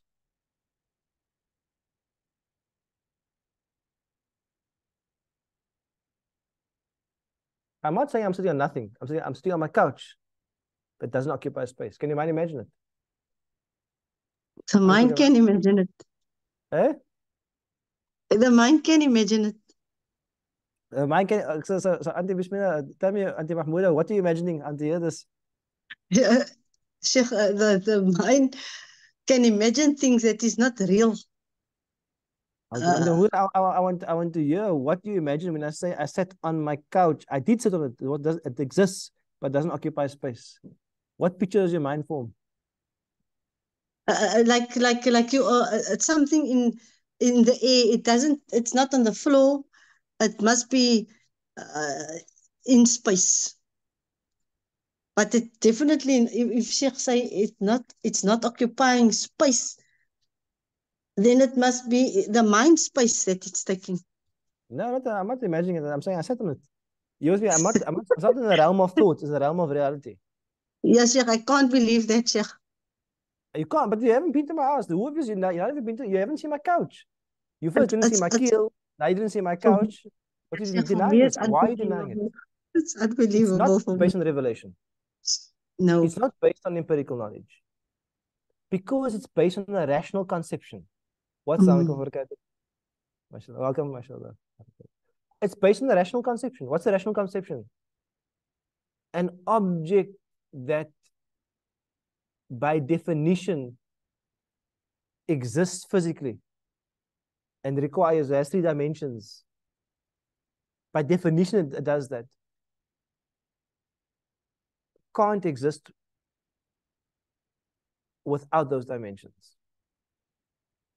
The couch, which by necessity requires 3 dimensions, requires to be, you have to have a height and the length and the breadth. It requires that to be a couch. You with me? To be an actual couch. So you can't say something which requires 3 dimensions exists without 3 dimensions. You with me? Because your mind can't bring together 2 opposite things. It creates impossibility in your mind. You with me? These are examples of rational conceptions. Do you produce definite knowledge or probable knowledge?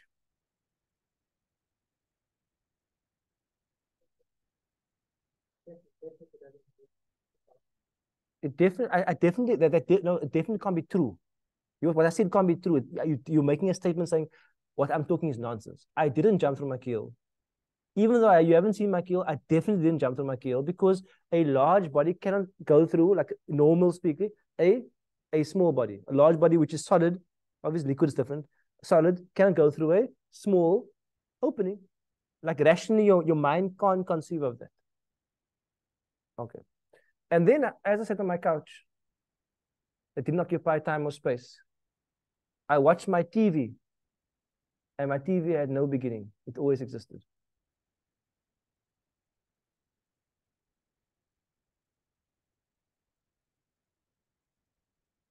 Can your mind picture a TV that was never made? Why not?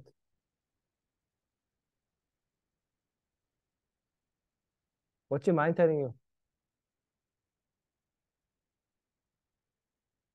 What's your mind telling you?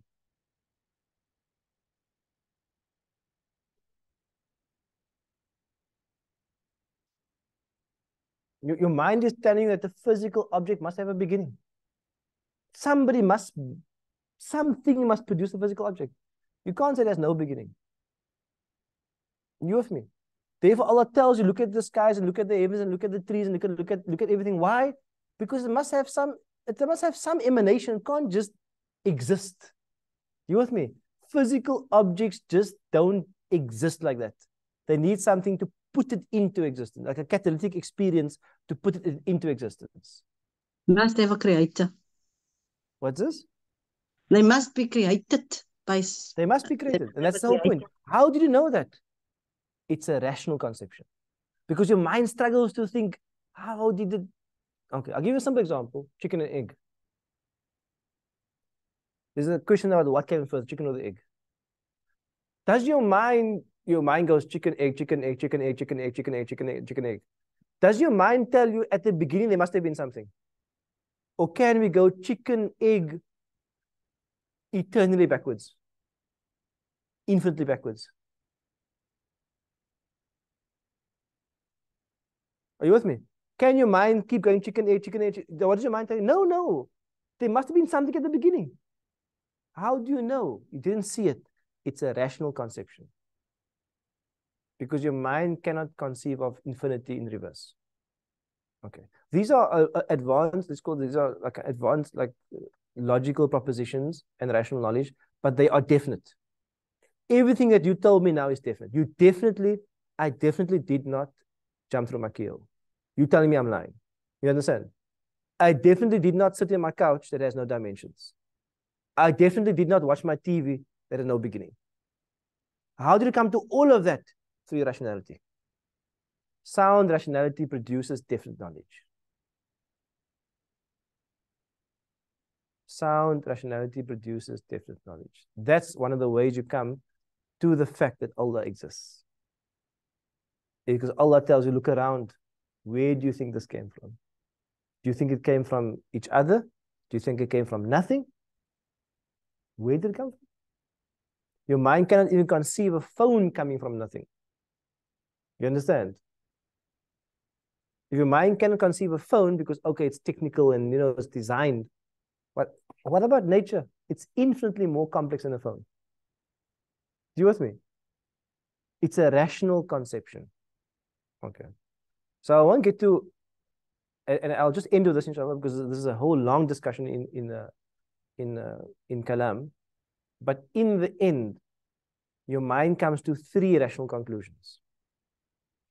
Your mind comes to the conclusion of what must be. So your mind tells you, for example, a physical object must have a beginning. A physical object must have a beginning. Because your mind can't conceive of something that doesn't have a beginning that's physical. Your mind tells you of what can't be. A physical object that doesn't occupy time or space. A large object going through a smaller opening. Two material things existing in the same space at the same time. These are things that your mind says, no, can't be. And then your mind has a whole lot of stuff that says could be. For example, can you imagine a world without this red pen? Yes. You can imagine a world without this red pen. Meaning, well, this red pen doesn't have to be. Well, it could be. Okay. In Arabic, you call this wajib, mustahil, and mumkin. Wajib means must be, mustahil means can't be, and mumkin means can be. These are long discussions which I'm summarizing in the briefest form. So if you have, like, it's not fully clicking, it's okay. The point I want to get to is the end point, and maybe we'll take a little break after this. The end point I want to get to is that as a believer, these three blocks produce definite knowledge. What are these three blocks? Divine revelation produces definite knowledge. Your senses produce, sound senses produce definite knowledge. And the sound intellect produces definite knowledge. Because that sound intellect is how you come to know there's Allah.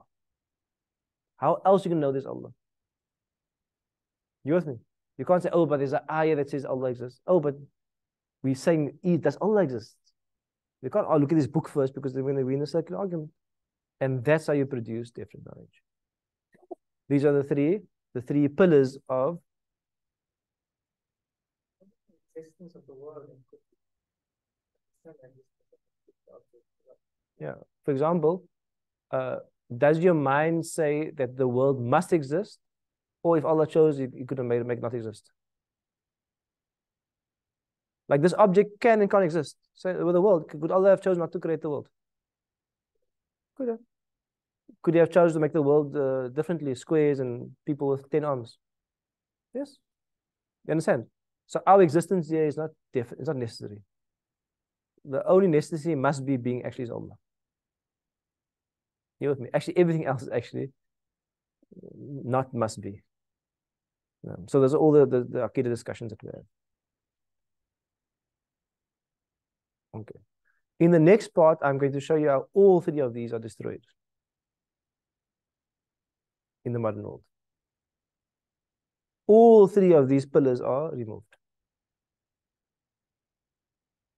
And that's why we have confusion. Because basically everyone in history, it happened in sequence. First it happened until from the time of, okay, I'll start the discussion with Nabi Ibrahim, just because it's easier. But from the time of Nabi Ibrahim until the 14th century, we had divinely revealed knowledge. The 14th century, that is removed. From the 14th century until the 20th century, we have observational knowledge. And then at the end of the 1960s, that is removed. And along with rational knowledge is removed. So in the 20th century, none of these count as definite knowledge. But in the 21st century. How? I'm going to discuss how. But I want to see the departure point. The departure point is, why do you believe? And this is why you believe. This is how you affirm truth. Yeah. So for example, like a simple thing like gender.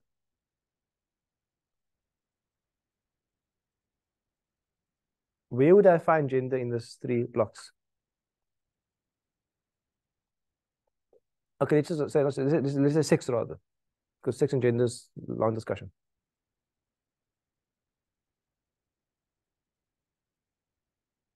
Meaning, what does Allah affirm males and females? Yes. Allah says, we made you males and females. So in divine knowledge, I find reference to the fact that there are 2 genders. Allah doesn't mention a third. Allah mentions 2. This is called 2 sexes. Gender is a long discussion. 2 sexes Allah mentions. There's a male sex and a female. وَلَيْسَ الذَّكَرِ كَالْأُنْثَى وَلَيْسَ الذَّكَرُ كَالْأُنْثَى. Long discussion. We'll come to it, inshallah. You with me? So that's going to. Then I go to discovered knowledge. What do I find? Biologically, I find 2 categories. I find a male category and I find a female category. They have chromosomal differences. You with me? In the middle, I find a minority that are called intersex, which have some sort of combination of the 2, but it's not that they're another gender. They're just a combination of the 2, because sometimes nature makes some strange mutations. You with me? So that middle category doesn't negate the fact that I have 2. It's just a mutation of the 2. So empirically, I find it. Empirically means through my senses. I find it through revelation. And therefore, I come to the conclusion based on revelation, which is matched with empirical evidence, that there are 2 sexes, male and female. Whether there are 2 genders, we'll discuss later on. But there are 2 sexes. Okay. You with me? Are you seeing how I'm operating with this? I'm checking because these 3 things cannot contradict. Why? Because their creator is one. The creator of the world, the creator of your mind, and the revealer of divine text is one. And therefore, it cannot contradict. If it contradicts, there's a problem in the way we're interpreting it. It cannot contradict. Because for a Muslim, there's no contradiction. A Muslim can never have a contradiction with science and religion. It just can't exist. Because if you have proper science, it means that you are studying the ayat of Allah Ta'ala properly. And if you have proper religion, it means you understand the revelation properly. And if you do those things properly, they can never contradict. How can they contradict? Because it's the same being. You with me? It's the same being. And that gives you confidence as a Muslim. It gives you supreme confidence that your deen has the answers. Not only from a revelation point of view, also from an empirical point of view, also from a rational point of view. That your deen will never produce a rational conception, which is impossible. No. Okay. I'll pause on one last thing. The fact that a man must marry a woman. Is it rationally possible that Allah could have made it a woman must marry a man must marry a man? Could be. If Allah chose to, He could have made any law He wanted.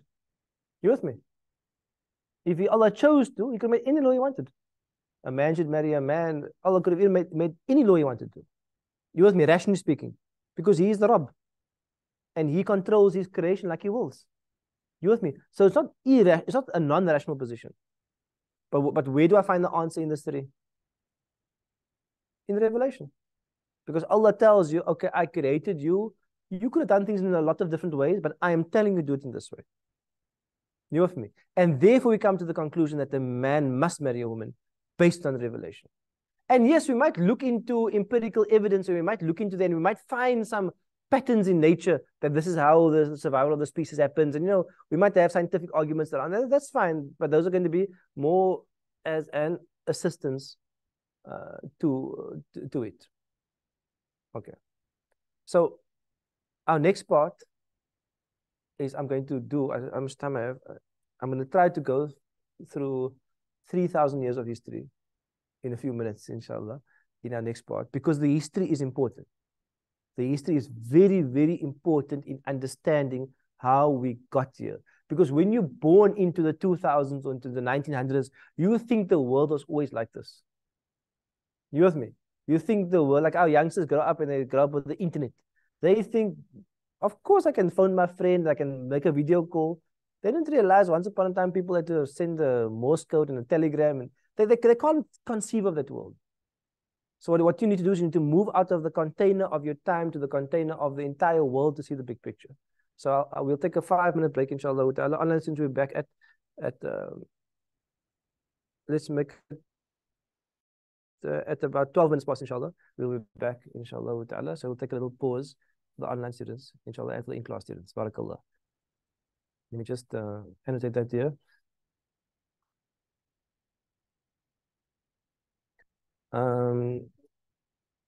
Back at, what is this? 11:12.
Okay, Bismillah ar-Rahman ar-Rahim. Alhamdulillahi Rabbil Alameen. Wa salatu wa salam ala Rasulillah wa ala alihi wa sahbihi man wala. Assalamu alaikum wa rahmatullahi wa barakatuh. Okay, Bismillah. So I think time is a bit tight. This maybe requires a few more hours, but what I'll do is I'm going to go quickly through history. And again, what I'm going to do is I'm going to just, I want to outline how in history belief was affected. Because we didn't get here by chance. We got here through a process. What is it? What was that process? Okay. So the first part I've termed here the divine revelation era. So just summarize for me, what were the three components of knowledge? Revealed knowledge, sensory or scientific or empirical knowledge, and rational knowledge. So there's three. So there was a period where the divine revelation was strong. Okay, so where did this period start? So I'm going to start, and especially with regard to what's happening in Palestine, I want to start a bit and just comment a little bit about that in terms of the history. So we start at the beginning with Nabi Ibrahim alayhi salam. Ibrahim is considered to be the father of Islam, Christianity, and Judaism. Nabi Ibrahim has how many sons? Two. What's their names? Ishaq and Ismail. Ishaq has a son. What's his son's name? Yaqub. His son has a son. His son's name is. Oh, you have the full thing. Okay, I don't have the full thing. Okay. You have the whole thing. Okay. For the fine. Keep on rather. Let's keep on further. For the online students, I'm testing them, inshallah. Online students, you can answer as well. You guys are watching the show here. It's not Netflix. This you must answer me when I ask the question. Okay, we'll ask the online students. Bismillah. What was Nabi Yaqub alayhi salam's other name? Come on, online students. Bismillah. Israel. Good, mashallah. His name was Israel. Nabi Yaqub's other name was Israel. And he had how many sons? 12. 12.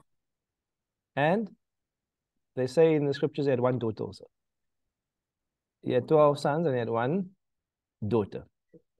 He used to have obviously this is not Islamic sources because this comes from the Bani Israel, but according to their records, he had 2 wives, 2 concubines, and the 2 wives and 2 concubines, like female slaves, are 4 women, and the 4 women produced the 12 sons and the 1 daughter, the 13 children.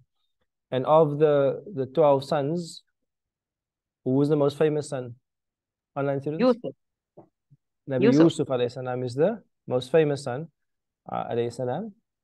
And then this basically becomes the offspring of Israel.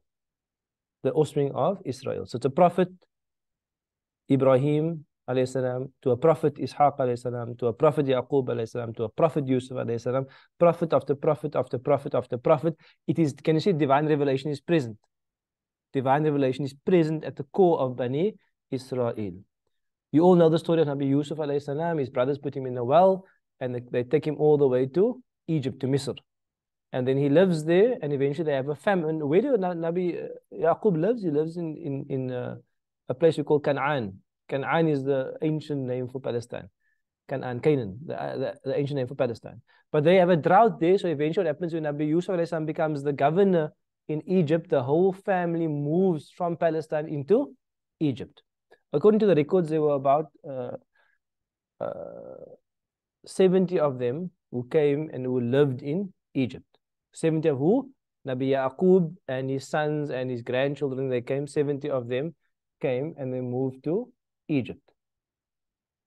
Then from the offspring comes who? The great-great-grandson of Nabi Yaqub, Nabi Musa alayhi salam. So Nabi Yusuf's, I don't know if it's straight from that line, but he's from Nabi Yaqub's offspring. Nabi Musa is from Nabi Yaqub's offspring. And then he's born. I'm not sure exactly. Something from Yaqub is, I'm not sure exactly which son he's from. So Nabi Musa is then when born into where? Into Egypt.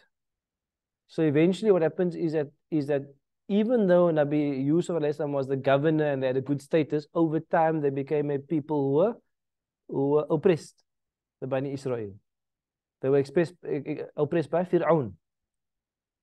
And then Nabi Musa grows up in that oppression. At that stage, they're like a slave community. At that stage, they're killing the sons of the community, which is like a lot of irony if you think about what's happening today. Because now the oppressed have become the oppressor. The community whose sons were killed are killing the sons of another community. So there's a lot of history is like interesting in terms of what's happening now.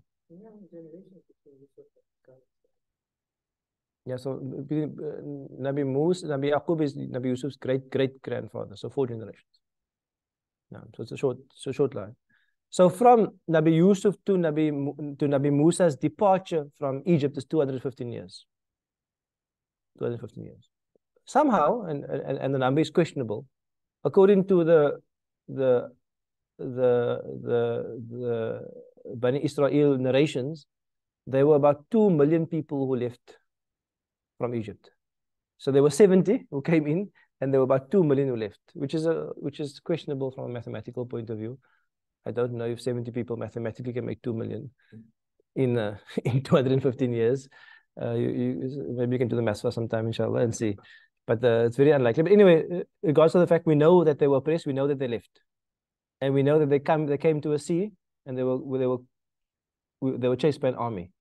Again, history repeating itself. We have now those who were chased by an army now are the ones chasing another people and pushing them against the sea as well. So, like, you know, so much of history is repeating itself. And then from there, so we had Nabi Musa, and from there they go into the Sinai desert.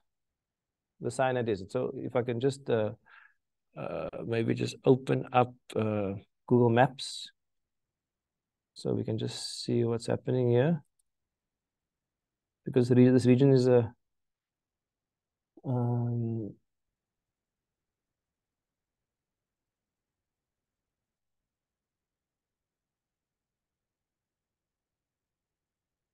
okay, so we go up all the way out of Durban and we go all the way north. We're going to see that in Egypt, there's a Sinai Peninsula here. Oh, you're not seeing it on your side? Maybe. Eh? Okay, is it coming?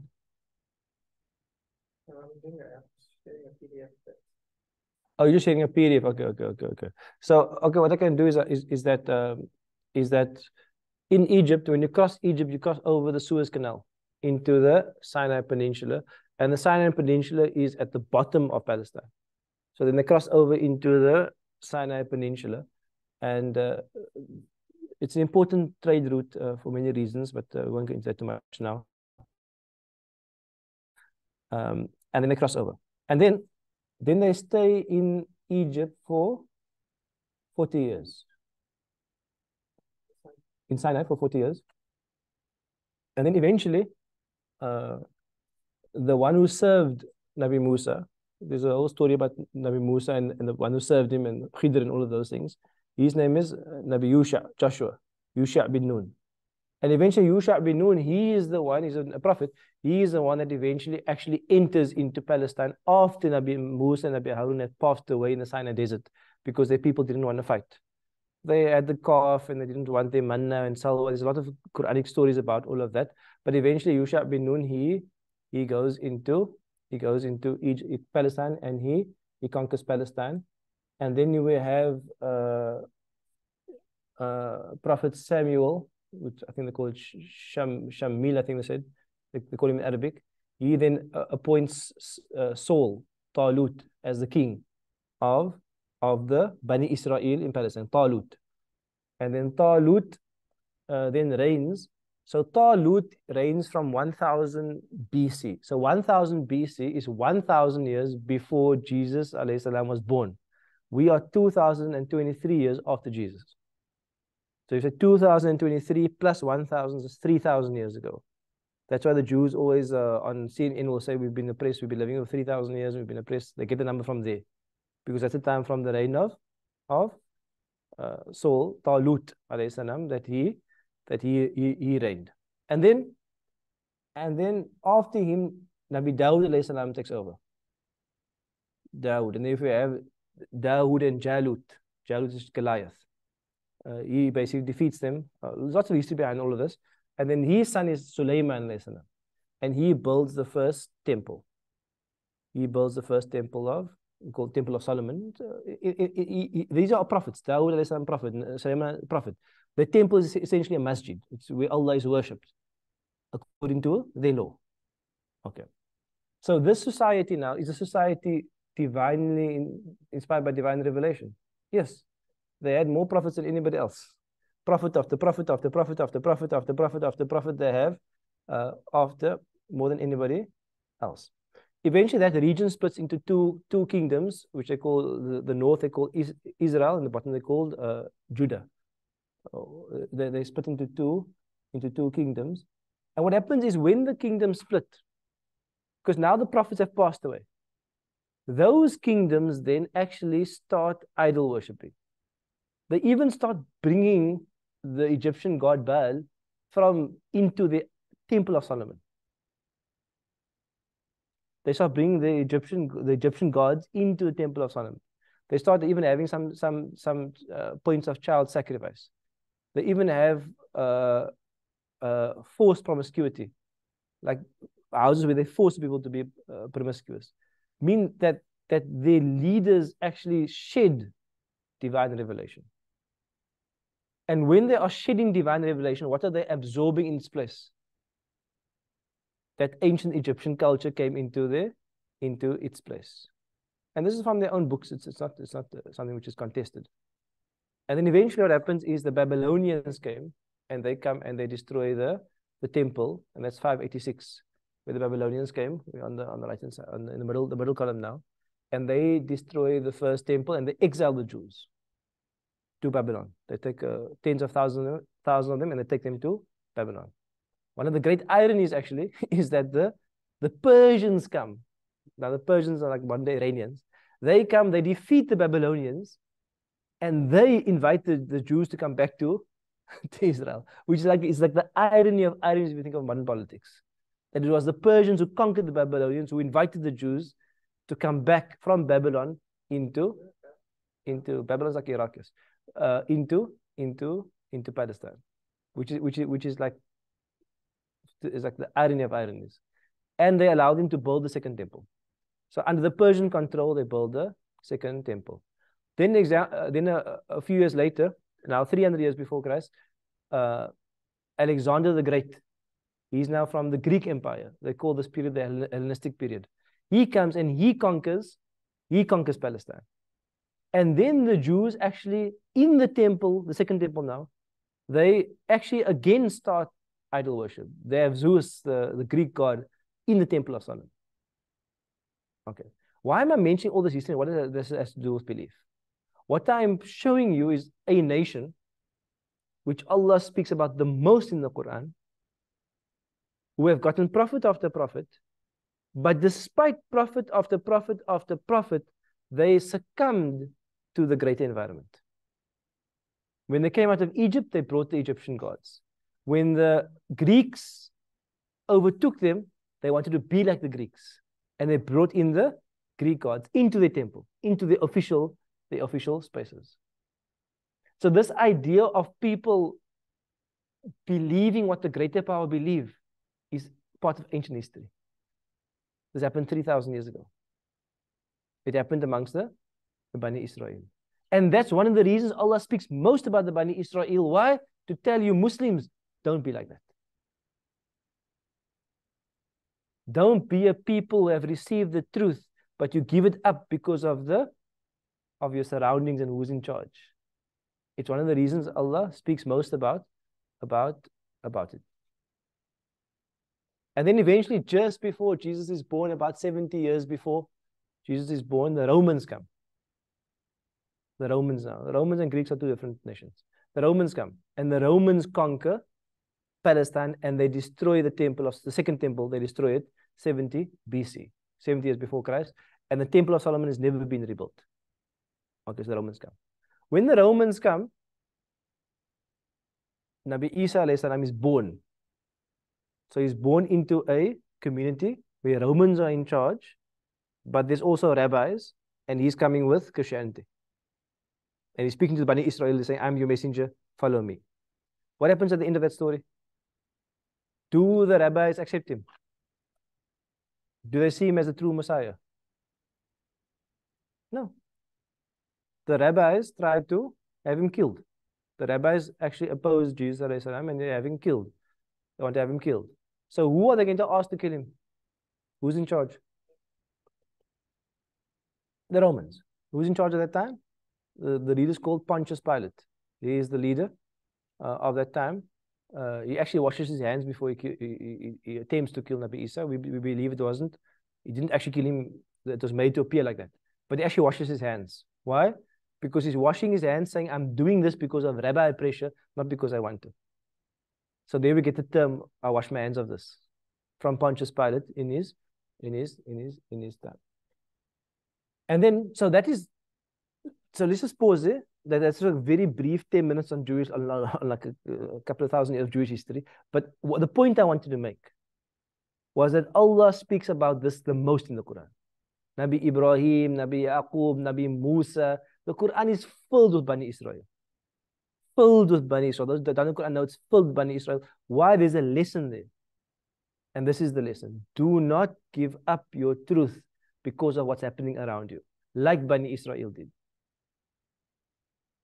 In fact, immediately when they crossed over from oppression from Egypt, eventually they just came, it must have been even just a few days or weeks. Allah knows best the time. They saw people with a calf and say, make a calf like us for us. I mean, Allah just saved you. You have two prophets, Nabi Musa and Nabi Harun, with you, and you see people with some gold shiny things and say, make it for us as well. There's like profound lessons in all of this, which can be discussed. Okay. Then, moving swiftly to Christianity, then Nabi Isa alayhi salam is born. And then Nabi Isa alayhi salam is born, and then what happens is in this space now, you have Roman pagans, because the Romans are Christian, they're pagans. You have Jewish community, rabbis in the community, and you have the growing Christian community. So you have these three phases. Until you come to 325 after Jesus, you have the Council of Nicaea. Council of Nicaea is a very important moment. Why? Because the Roman ruler, remember the Romans are pagan. But the Roman ruler Constantine, he says, I've become a Christian. So imagine the ruler becomes Christian. Imagine Ramaphosa and the whole cabinet becomes Muslim.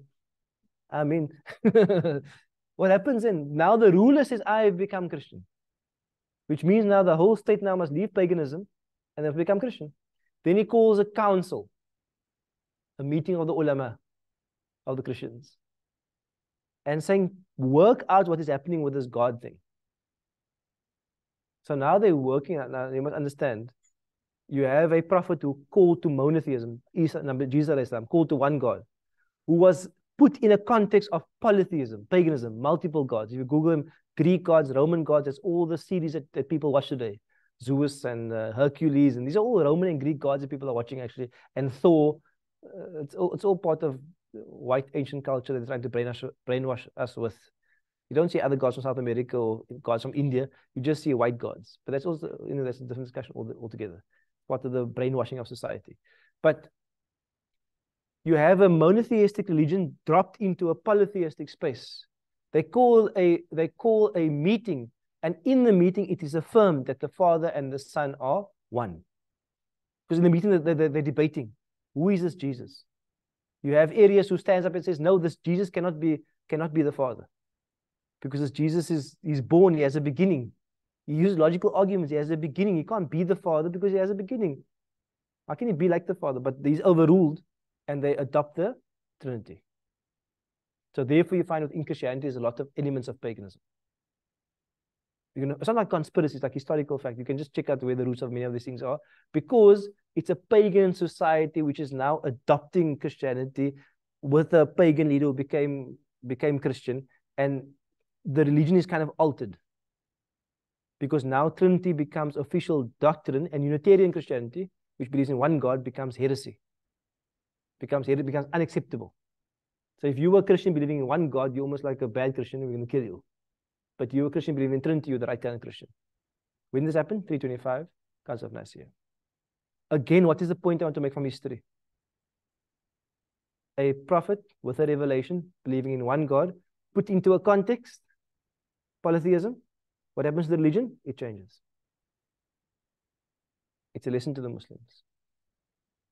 It's a this is a big lesson to the Muslims. This is what we are. So are you following why I'm going through this? I'm going through this because we are learning from the previous nations. Both their revelation became corrupted. And I mean, not even like small corruptions, big. I'm talking about like fiqh, wudu, salah. I'm talking about idols in the temple. You know, idols, like imagine an idol in the masjid. Na'udhu billah, you know what I mean? Like that's the level of it. Imagine calling the Prophet a god. That was the level of the corruption. It was utter corruption of the religion. Until, okay, it's just until who comes? The light. Prophet Muhammad sallallahu alaihi wasallam. Because each prophet is coming to fix things. So Prophet Muhammad sallallahu alaihi wasallam, he comes. He comes from the same line from where? Nabi Ibrahim, but from the other line, Nabi Ismail alayhi salam. Oh, sorry, I made a mistake on the slide there. Online students, I made a mistake. There's Nabi Ismail, sorry. It's the late night typos. Nabi Ismail alayhi salam, not Nabi Ishaq. Ishaq is the other line. Okay. Now the Prophet, remember, Council of Nicaea is 325. Now we're on 570, the Prophet ﷺ is born. 610, 40 years old, revelation begins. 622, Hijrah to Makkah. 630, conquest of Makkah. The whole Arabian Peninsula becomes Muslim. And then 632, the Prophet ﷺ passes away. If we look at this map, you can find that the dark green is where the Prophet ﷺ conquered. Not the black arrows, the green arrows is where he conquered. So you can see he conquered in Makkah, in Medina, in Yemen, in Oman. And obviously the middle of the Arabian Peninsula is not like cities, they're just like deserts, so they also became Muslim. But Islam stayed in the Arabian Peninsula in the time of the Prophet sallallahu alaihi wasallam, and he brings the truth. Then, what happens next is that the Khulafa came. I won't go through too much of it, but the Khulafa, Abu Bakr comes first, and he doesn't conquer much because he stabilizes the Muslim community. He fights those who don't want to pay zakah, and he stabilizes the Muslim community. The great conqueror is going to be Umar radiallahu anhu. Umar conquered many countries, and Islam just spread from Iraq, Syria, Palestine, Egypt. When Umar conquered Palestine, and there's so much about Palestine to be said, because even Allah tells you in the Quran, Ghulibatir Rum, that remember the Romans were in charge? Allah says in the Quran, Surah Rum, Ghulibatir Rum, that the Romans have been defeated by who? By the Persians. In the life of the Prophet sallallahu alaihi wasallam, the Persians conquered Palestine. When the Persians conquered Palestine, they killed 90,000 people. 90,000 people. And the Quran tells you in less than 10 years, the Romans will conquer them again. And the Romans conquered them again. But when the Persians conquered Palestine, the Jews actually helped the Persians to overthrow the Romans. Because the Romans were oppressive towards the Jews. Lots of history. When Umar radiallahu anhu conquers Palestine, what happens? He writes what he called the Treaty of Umar. And he says that he doesn't even make salah in the church. He says, I'm not going to make salah in this church here because in case my followers make this into a masjid. He says that no church will be harmed. People can wear their cross. No cross will be harmed. No church will be damaged. No blood was shed. When the Muslims conquered Palestine, no blood was shed. They laid siege to it. No blood was shed. This was the conquest of the Muslims. The Muslims are really, and they allowed the Jews to come back. Initially, Christians didn't want the Jews there because they betrayed them with the Persians, but Umar allowed them to come and to settle. Had it not been for the Muslims, there would be no Jews in Palestine. The Muslims are the one that actually allowed them to live there in peace. Now, anyway, lots of, what's the contrasts are important. Then we have Uthman ibn Affan, radiallahu anhu, he preserves the Quran, and Ali ibn Abi Talib, and then he is the fourth Khalifa. And then we have the three empires of Islam. We have first of all, the Umayyad dynasty, beginning with Muawiyah radiallahu anhu. So remember, the four Khalifas last about 40 years. Then we have the Umayyad dynasty, their capital is in Damascus. And Islam expands to Spain, expands to Asia, massive empire in Damascus. And then from there we have the Abbasid Caliphate, and their Islam is in Baghdad. That's the golden era when you have all the Muslim scientists and the Muslim mathematicians and the astronomers. This is in the Abbasid Caliphate, the golden age of Islam. They're from 750 to 1258. They're in Baghdad until who comes to destroy them? The Mongols. The Mongols came, they came from the Far East, and they say they turned the blood, I think it was the Tigris River in Baghdad, they turned it, sometimes they say it turned black from all the books they threw in there and all the ink, and then turned red from all the blood. They were ruthless killers. They actually came to the leader of Baghdad, they rolled him in a carpet and they rode a horse over him so he can die in the carpet because his blood mustn't touch the ground. Ruthless killers. The Mongols are one of the worst calamities that hit the Ummah. But anyway, long discussion about it. And what's this? Yes, they become Muslim afterwards. Yes, but that's the nice end of the story. But while it was happening, it was a difficult story. And then eventually, all of the Muslim empire moves towards the west. They start gathering in Egypt. You have the Fatimid dynasty, but eventually you have the Ottoman Empire in the. Remember, we're moving away from the Mongol space. From the west, we have the Ottoman Empire, and the Ottoman Empire runs from 1299 until 1923, which is what? 100 years ago. 100 years ago. Lots of important history. But I don't get into the history now. I want to come back to Aqidah. What happened? Muslim-Christian conflict. And here it's some important things. In this time, the Christians come and they have the first crusade and they conquer Jerusalem. Christians are now going to be the Roman Catholic Church, the Byzantine Church. They come and they conquer Jerusalem in 1099, and they conquer not like the Muslims conquer. They slaughter men, women, children in the streets until the blood, they say, was in Jerusalem was ankle deep. 40,000 to 70,000 people killed of Jews and Muslims. And then who retaliates? Our famous Salahuddin al-Ayyubi. He retaliates, and they say about him, no bloodshed. He let people live there, he let people leave with their wealth. He was the most merciful conqueror. He calls the Jews to come live there. Who? The Muslims. The Muslims are always the ones that allowed people to live.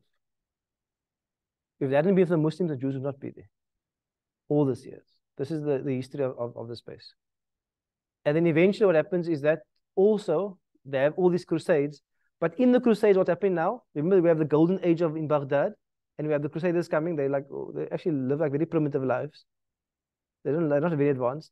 They start meeting the Muslims. They start cross-pollinating, and they start learning the science of the Muslims and the technology of the Muslims. And then, okay, we'll leave that now.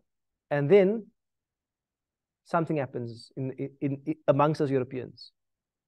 They take this Muslim expertise in science and they develop it and they grow it to such an extent that they have something called the Renaissance. And the Renaissance means the rebirth. And the rebirth actually means what? We are rebirthing ourselves as humans and we are discarding revelation. We are rebirthing ourselves as humans and we are discarding the control of the church. So the Renaissance is the shedding of the church. Remember, before it's all theocratic states. When I mean theocracy, I mean like crusades is the church in charge. Muslim empires, the Muslims in charge. Now, for the first time, you have secular states growing. Lots of history about it, but the idea is that there's a focus on humanism. Humanism means that what does the human want to do? The human is the center. Not God is the center, Allah is the center. The human is now the center. And this is the beginning of European thinking. This is the thinking that we are absorbing in our times now. It says here that humanism focused on the individual and the potential, rather than on religion or other institutions. We're not worried about the religion and control. We're worried about the individual. Okay. Then we have the scientific revolutions in the 16th and 17th century. Now we're moving away completely to, remember the second thing was? Empirical evidence. Can you see what happened now? They shed the first one. Divine revelations out of the picture now in Europe. Now we focus about European science. Now you're going to hear about Galileo, you're going to hear about Isaac Newton, you're going to hear about all of those people who discovered stuff and invented stuff. All the stuff they discovered and invented was actually discovered by the Muslims before. But they don't mention their names. You with me? All the stuff about the microscopes and about gravity and about the heliocentric model was all discovered by the Muslims centuries before, but they obviously have to credit the white man because the white man must be now put on the pedestal because it's Eurocentric. Even our textbooks are still like that. Okay, so lots of discussion I won't go through just because of time. But the point I want to make now is that science has become now the official standard of truth. Science. Okay. 17th and 18th century, we're speaking about the Enlightenment. Enlightenment means what? Enlightenment means clarity, it means rebirth, means goodness. What are we coming out of?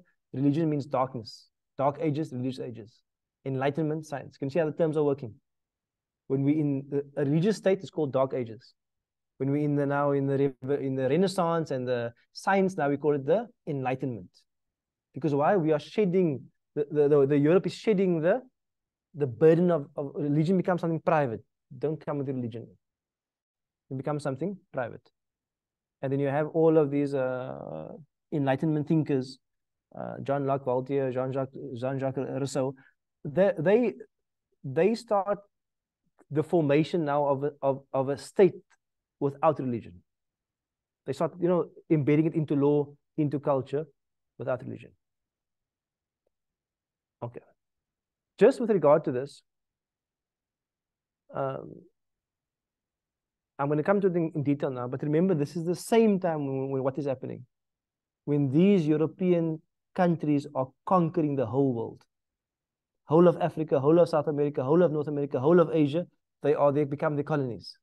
So they're also exporting this thinking as well. We'll come to more of it again.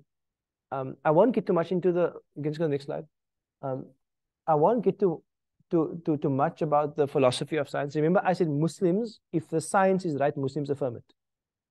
We affirm it, like if the pen is red, it's red. You with me? But the issue we have is not with the science, the issue is with the philosophy of science. What's the philosophy of science? The worldview. So I won't go through all of these things. We believe in all the normal things, induction, falsification, empiricism, realism, we agree with. The problem is number 5. That's positivism. Positivism. This is actually the great Muslim problem with science. Positivism is that the idea that scientific knowledge is the only valid form of knowledge. You with me? Unless science says so, it's not true. And all other claims are either meaningless or non-empirical. So what does scientific positivism say about revelation? It says that's ghost stories. That's fables. Give me the evidence. What does scientific positivism say about God? I can't measure him, I can't see him. What are you talking about? So Muslims doesn't have a problem with science, we have a problem with scientific positivism. That's the issue that we have. We don't have a problem if you discover something, but we have a problem if you're saying that only if I can test it, it's real. No. I believe in things you can't test. I believe in a God. I believe in angels. I believe in revelation. I believe in heaven. I believe in hell. I believe in Qiyamah. You can't test it. There's no microscope. There's no telescope. You can't see those things because that is in the domain of divine revelation. So this is the problem. It's not science. It's scientific philosophy, especially positivism. There's an important critical point about how we navigate science. Sorry, I don't know if the pace is too fast. But, let's take a breather for a moment quickly there. Are we all good so far? So what's the macro story? The macro story is the Muslims are actually the masters of science, but they have science with revelation. On their tools of surgery, they have Bismillah ar-Rahman ar-Rahim.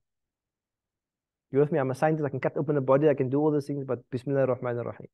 You with me? They have the belief in the science always in step. There's no conflict. When the Europeans come and they learn from the Muslims and they take the science and they expand it, they remove religion from it. To such an extent that they say religion has zero authority in truth and only science has authority. And that's why we must be careful as Muslims when we navigate these fields. We don't have a problem with science. We have a problem when you start saying it's not true if I can't see it. Then you're actually no longer a Muslim because you can't see Allah, you can't see Qiyamah, you can't see what you're going to say. So scientific positivism is actually one of the big issues.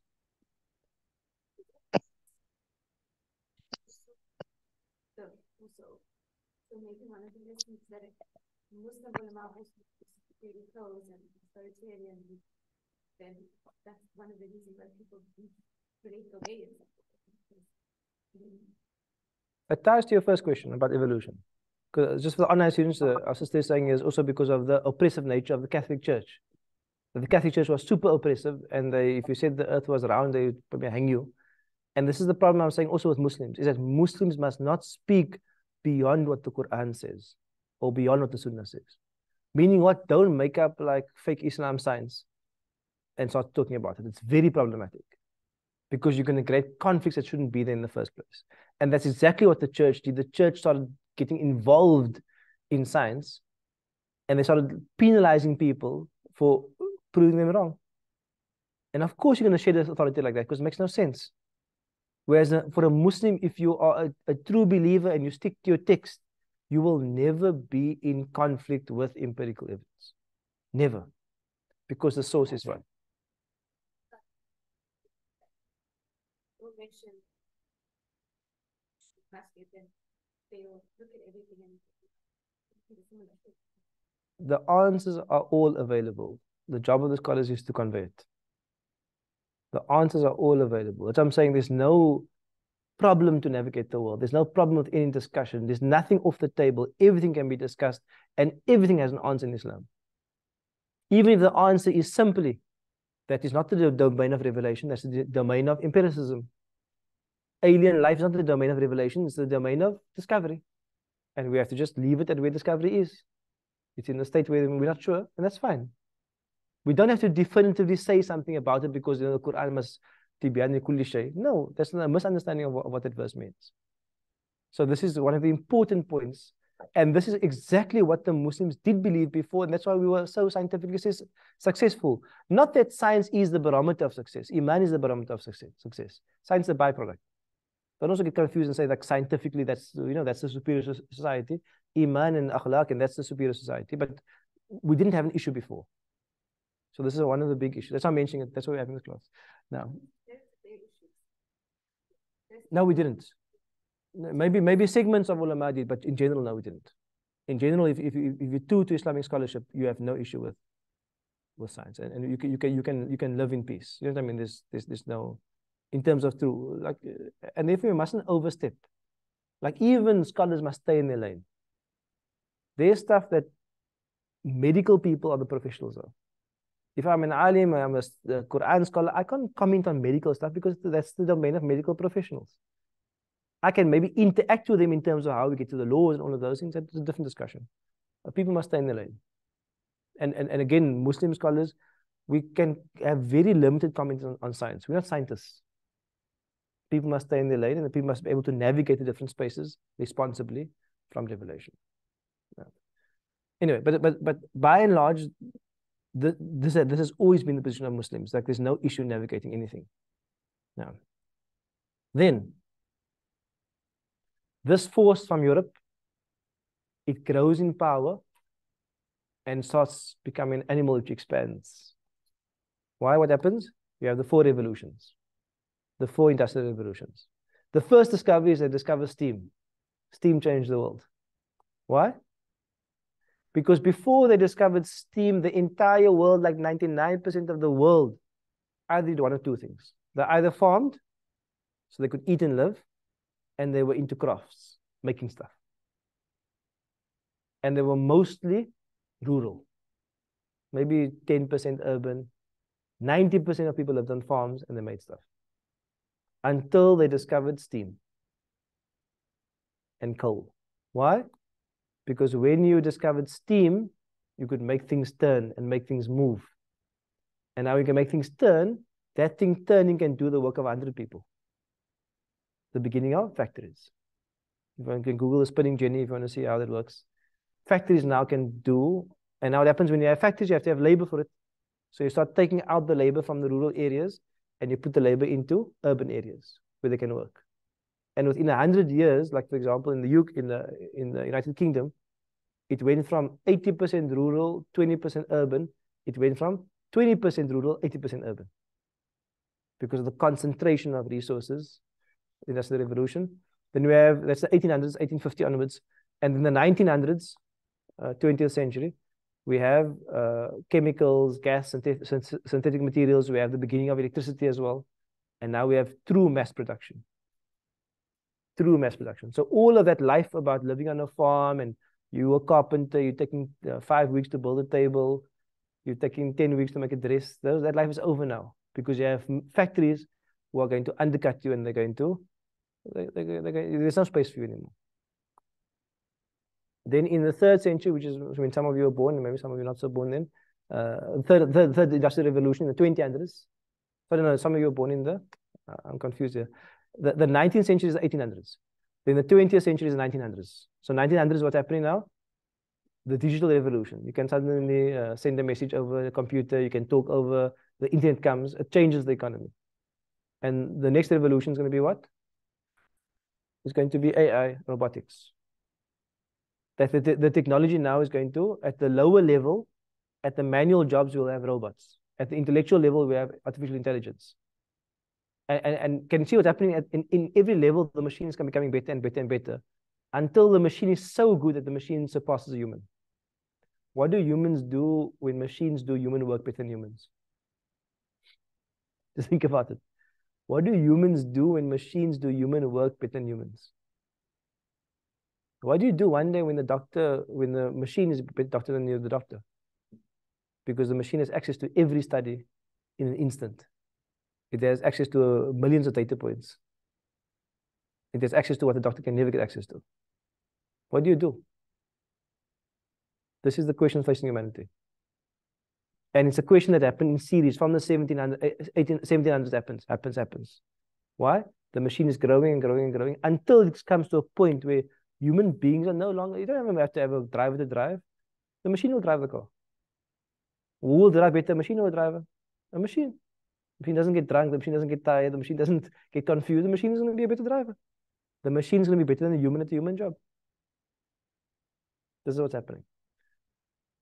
Long discussion. I just want to give you what's happening in terms of this is happening now. And then what happens is these countries, because it's focused in Europe, these countries now in the 1500s, 1600s, 1700s, 1800s, they take over the whole known world. Meaning what? Every country in green on this map. Can you just go forward? Every country in green on this map was controlled by European countries. The whole of Canada, the whole of North America. Canada was taken by European country. North America, the whole South America, virtually the whole Africa, Australia, Indonesia, India, all controlled by European countries. Because why? They had the technology, they had the power, but there's no religion really. They had some Christianity, but easy going Christianity.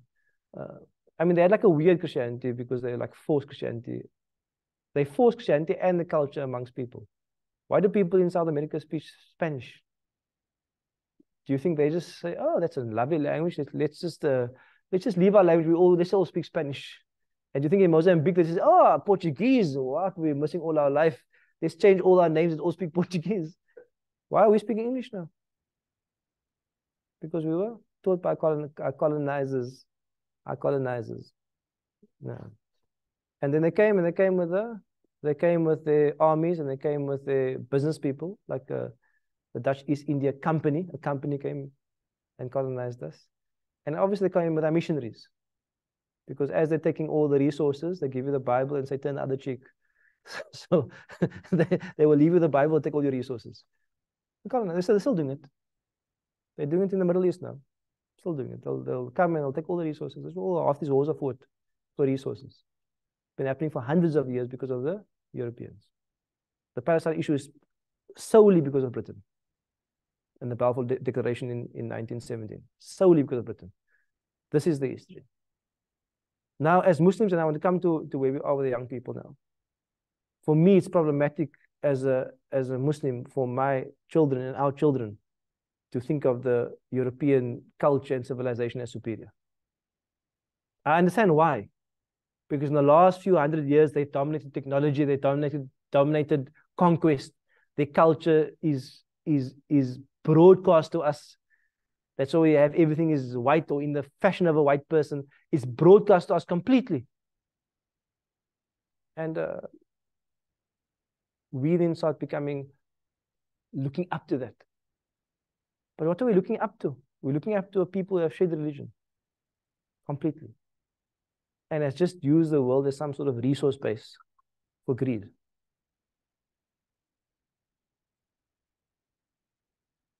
And part of navigating the modern times, turbulent times, is to undo the colonial mentality. To stop thinking the white man is better and white civilization is better. What is better is Islamic civilization. That's better. That is the supreme. Better in which way? Better in faith. Better even in the way we conquered. We conquered without blood. We conquered with peace. We allowed people to live. Don't harm their cross. That's how we conquered. Better in science. We had science without reducing our religion. Better in ethics. Better in morality. Better in justice. Our history is, you know, I mean, there's so much, like, we are, and we were the best of nations. So if that young heart is aspiring to something which is outside of that, what are you aspiring to? At my school, I tell about my kids, what are you following all these colonial teams in the Premier League and all these leagues? You think they care about you? This is just part of the colonial project that you look up to those people. They don't care about you. Why are you following all of these little stars there? You think they care about you? They don't care about you. The colonial project, they might have removed themselves in terms of physically off the ground, but they haven't removed the influence. And as a Muslim, we have to shed all of this. Why? Because they won't come to the dust of the feet of Abu Bakr radiallahu anhu and Umar radiallahu anhu, and what our believers, our Muslims did. And I think this is an important project. Like you were asking about what you do. You reinstill not Islam as some sort of form of rituals in the form of I must do this and tick, tick, tick, and I must say this. No, that pride in Islam must run through your blood. That you must know that this is superior. And obviously now we're in a sad state of affairs, but we weren't always in a sad state. You know what I mean? We were the kings of this world for the sake of Allah. So this is a big part of what is happening. And this education is important. That's why at our school, we're constantly talking about the companions. We're speaking about the Muslim empires because we want to tell them this is superior. That's why I advise people, you want to watch Irtul, watch it with your family. Obviously, ikhtilaf and all this. I'm in Durban now, so I must be careful, not Cape Town. But there's ikhtilaf and all of this stuff. But if you're watching me now, you're watching something anyway. So I see you on the Cape Townian way. But like I would say, like watch it. If you're gonna watch something good. Then watch something where you can see the pride of Islam rising.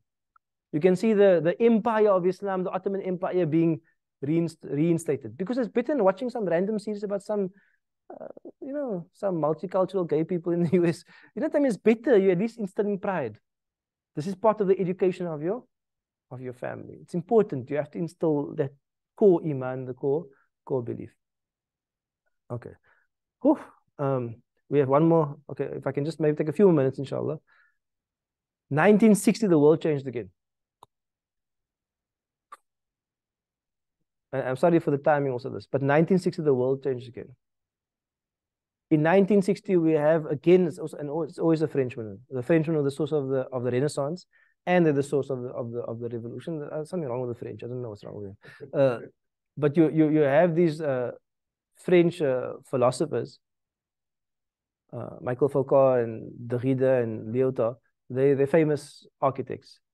And they come to certain conclusions which are just going to change the world from 1960.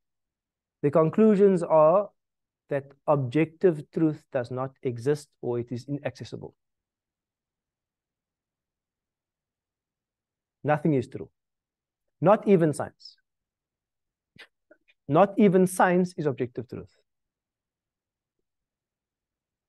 Therefore, even though I can see someone's biological chromosomes, I can see their organs, I can't say they're female because that's not objective truth. You with me? Every truth is relative to what you think, to your idea. Everything is a social construction. A social construction means that it's just because society says it like that. Whether you're speaking about the institution of marriage, you're speaking about someone's gender, You're speaking about any idea is a social construct. Nothing is linked to revelation or nature. Everything is just made up because people said so. They make all morals and all ethics. Nothing is fixed. Why? Because they don't subscribe to revelation as being like an arbitrator, because revelation as an arbitrator of right and wrong. They don't have revelation anymore. They don't subscribe to cultural traditions. Maybe, like, for example, maybe you're not a religious society, but in our society, you don't harm someone because that's how the culture is. They also, that's just a construct. Everything now is just relativized. Okay, let's leave Lawat and out for now. And then they come to two principles. And I'll just go through this quickly. The first principle is that no objective truth either exists or is obtainable. So if the truth doesn't exist, why do we speak about truths? Why? Because they say in society there are these people who make themselves authorities who are saying this is true and this is false. Amongst these authorities are scientists. You know, because science tells you this is this, they say that there is a problem. Who are you to say to someone else that this is true? Amongst those authorities are religious figures. Who are you to say this is right and this is wrong? You with me? Who are you to say I can't take any drugs or figure? Who are you to come with revelation? Meaning what? As part of the political principle, they say that society is formed of all these. There's no truth, but there's this hierarchies in society. And these hierarchies make up truths. And these hierarchies must be opposed. Therefore, as part of the modern world, everything will be opposed, including scientific realities. And therefore, you have a crazy situation now where a young child of 12, 13 years old will go to a doctor and say, please chemically castrate me and physically castrate me. And the doctor will say, yes, I will do that because it's best for you.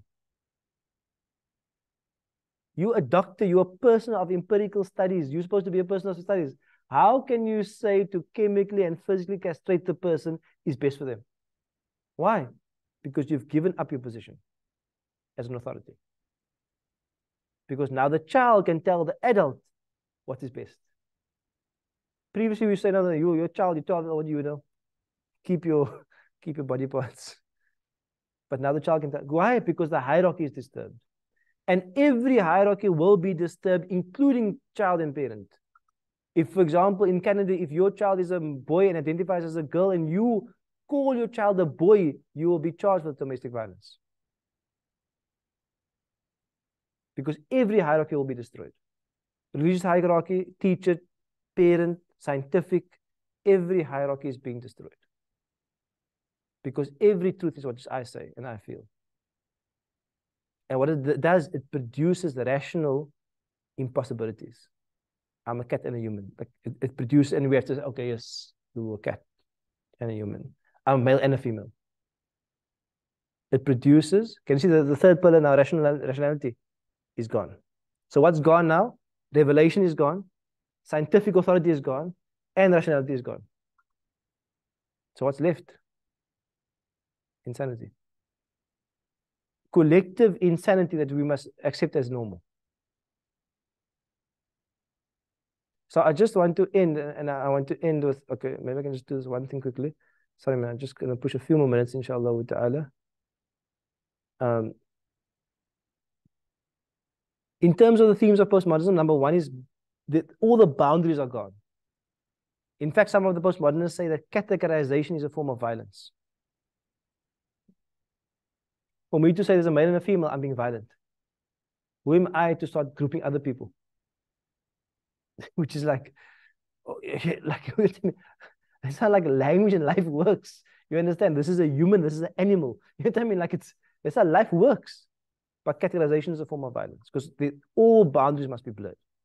Truth and belief, science and art, natural and artificial, animal, human being, all must be blurred. Man and machine, all must be blurred. And then number two is that they do this by constantly attacking language. They constantly police language. Because they say language, and it's a very complicated, not complicated, it's a very crazy thing. But in normal human rational beings, when we say a word, we mean a thing or concept. Like I say pen, I mean this thing.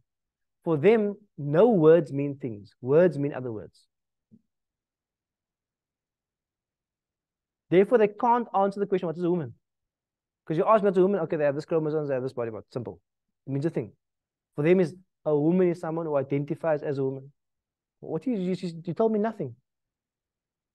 You with me? Because words itself don't mean things. Words means words. And you're constructing the meaning all the time. And this is what we are for. Where you call marriage. What does marriage mean? Whatever, I can get married to this bottle if I want to. Do you with me? Because I can make up, because marriage doesn't mean a thing. Like in Islam, okay, marriage, man, woman, offer acceptance, two witnesses, mahar. Okay, we have a marriage, we have a thing there. I can make up, I'm marrying this coffee. You know, I can, like you can do anything, because words don't mean things. Words just mean stuff that you make up. And if someone tells you it means no, you're being crazy, it means a thing. Who are you as authority to tell me what I mean? You with me? Because all authority must be broken.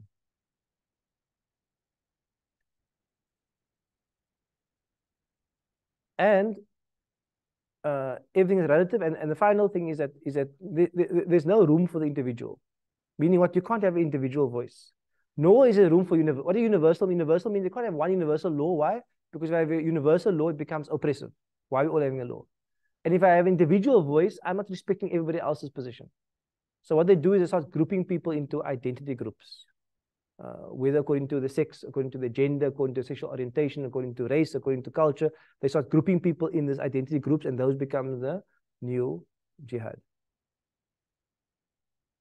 So this is what's happening in our time. And that's why I'm saying in our time, we face a unique situation. Because all the three pillars of truth have been upended. And our children are being schooled in this. If your child is in a private school, ask them about gender.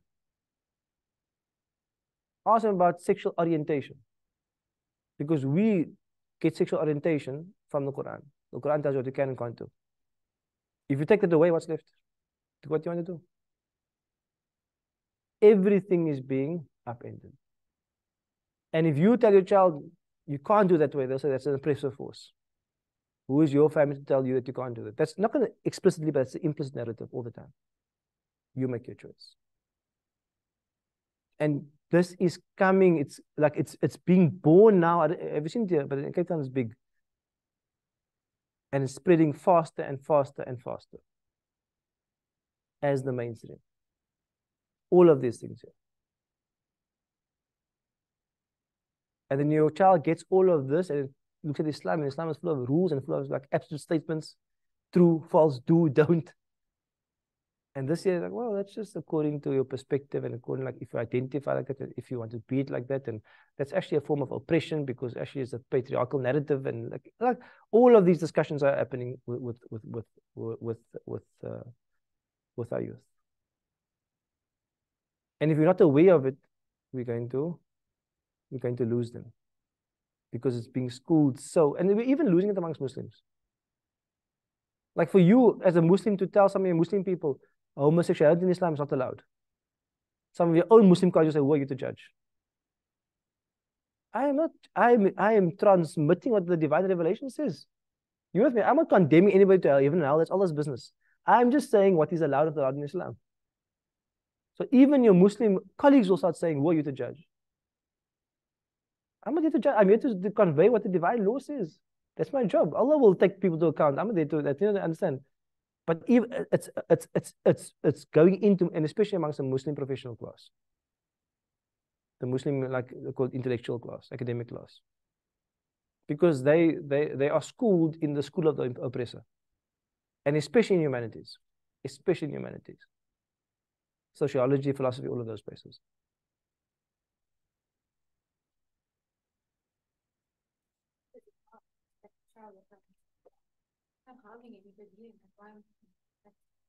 Yeah, define harm.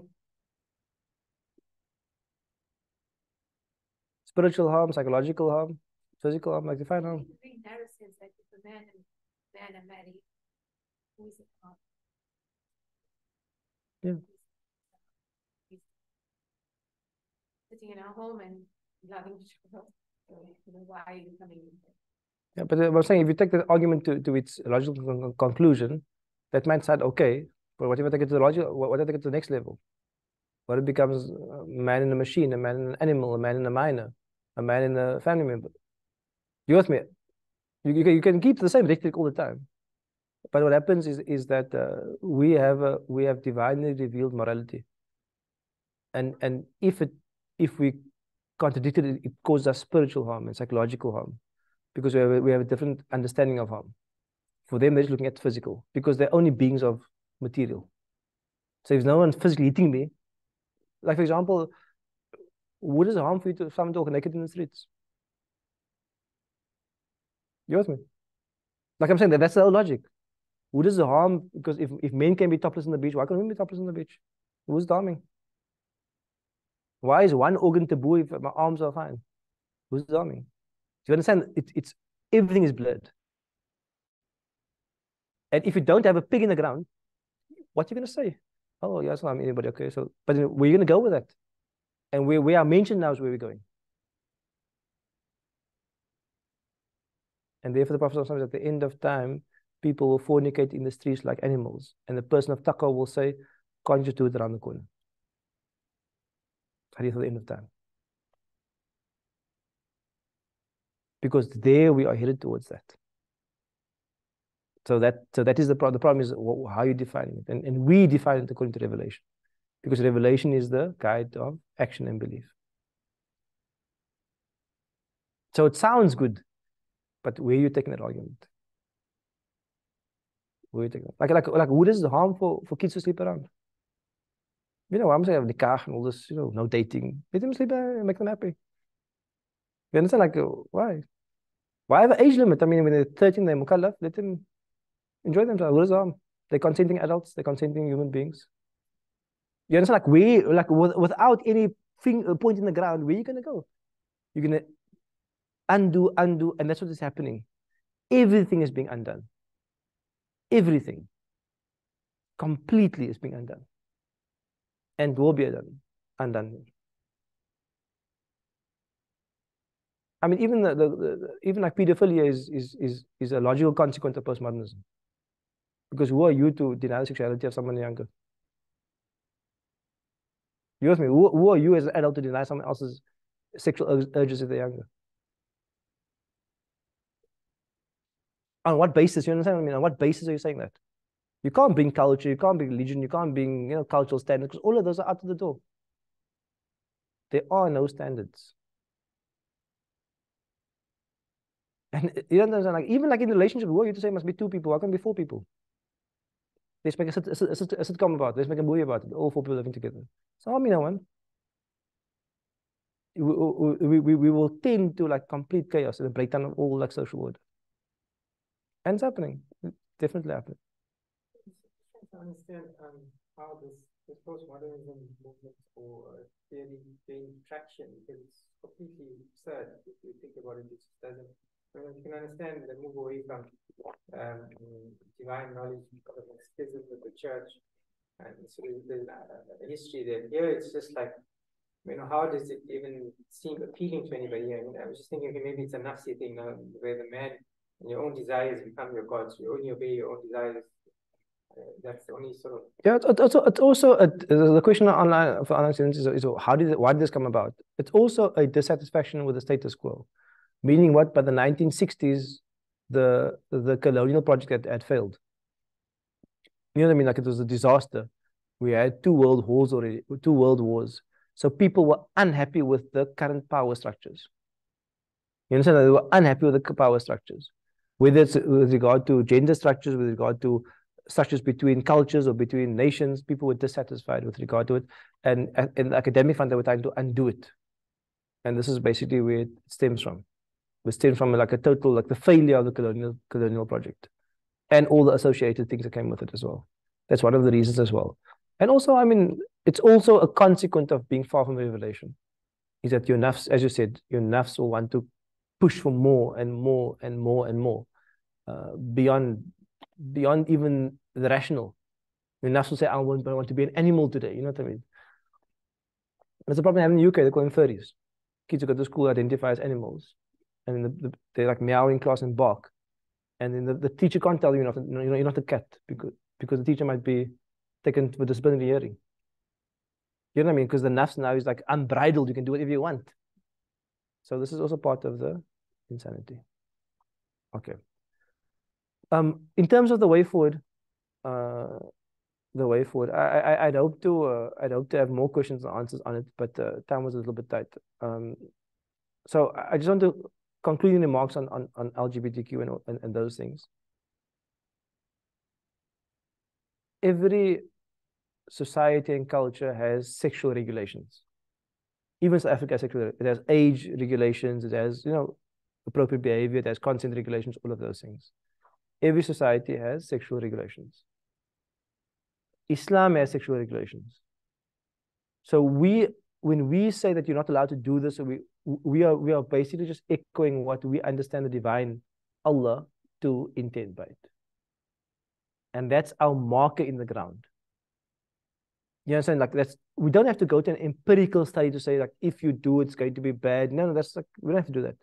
We just simply say that this is our belief and this is where we are at. Okay. If a Muslim is involved in it, if they still believe in Allah Ta'ala and they are doing it because of a weakness of themselves, they're still a believer. You with me? They're not a disbeliever. It's like someone who has an affair. It's haram, but it's not a disbeliever, it's a sinner.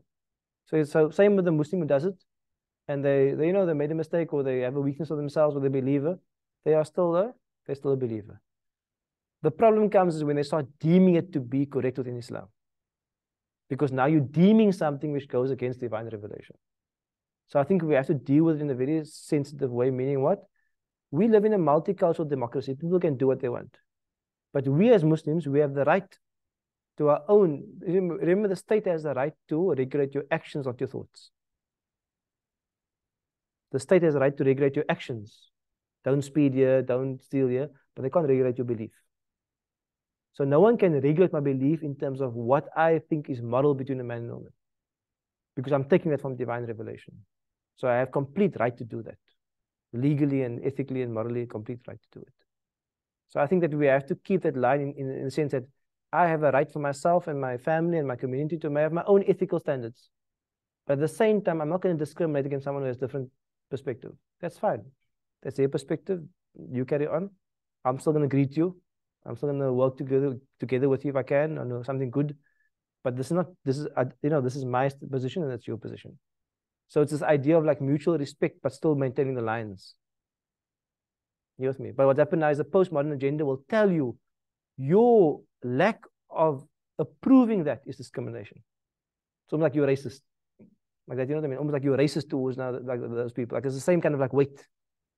Because I say I don't approve of it morally for myself, it's almost like I've committed some sort of sin. And this is the danger that we find ourselves in. Okay. Just in terms of the way forward is it was very quick, but we really have to understand our deen properly, because all the answers are there. Like this year I went over this is actually like months of study, but all the answers are there. Meaning what? That you don't have to feel insecure. It's not a sentimental attachment, it's not a cultural attachment. This is a proper intellectual deen. Like you have firmness. That's why it survived all of these hundreds and 1,500 years, because and that's why the Muslims are still believers, because it has strong underpinnings. It's not some sort of like cultural attachment. And we have to reconnect ourselves to the intellectual tradition of Islam in its proper sense, which is studying all of these things. And there's only one domain of many domains. If we don't do this and we keep our Islam as a set of rituals and a set of cultural practices and a set of just, social interactions, we are going to lose our believers because they're not firmly grounded in knowledge.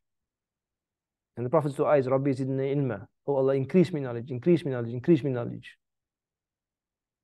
And when there is confusion, you need more knowledge to counter all the confusion. What worked 50 years ago is not going to work today. And we as a society have to wake up to that reality. That we are going to lose our society if we don't wake up and give people the truth. No. So that's going to be the first thing. Because the truth makes you feel calm and centered and certain and secure. And the truth makes you feel like almost like even if the whole world turn against me, I will still be your slave, Allah. You know, you feel so strong, like because you have the answers because you've dealt with the problem already. So when you're coming with your insane postmodernism, look at it like, are you the crazy or I'm the crazy? You understand? Like you have like a sense of confidence about yourself. And we have to instill the confidence in our young people so they can also speak and they can also exist and they can also not just be like looking up to this and like feeling a sense of confusion in the lights. Because they are confused. They're definitely confused. They are feeling at a loss and they're still acting Islam because their family demands and their society demands it, but we're losing them. We're shedding them. It's a big problem. The core is no longer losing its Islam. And the second thing we have to do is we have to have experiential faith. Meaning what? You can't only have rational arguments. You have a psychological, spiritual state, a fitra inside of you. And you have to nurture that. You must experience Iman. Not just like an argument, you know, a logical conclusions. No, you have to experience Iman. How do you do that? You must be in gatherings of prayer, jama'ah, salah, of dhikr, because that's a different form of knowledge. Allah puts in the heart a different form of knowledge than just the arguments of the mind. You feel in Ramadan, you feel it. You feel that, Allah, I feel something. Because we're connected. We must seek knowledge, as I mentioned, and we must, and sometimes you find certainty in calamities and trials. No one has more Iman now than for me than the people of Gaza. No one has, you know, when death is on your doorstep every day, your Iman, you don't even know you're going to have a sip of water or you're going to have your family the next day. Your Iman is on a level which I believe them to be the kings of Qiyamah.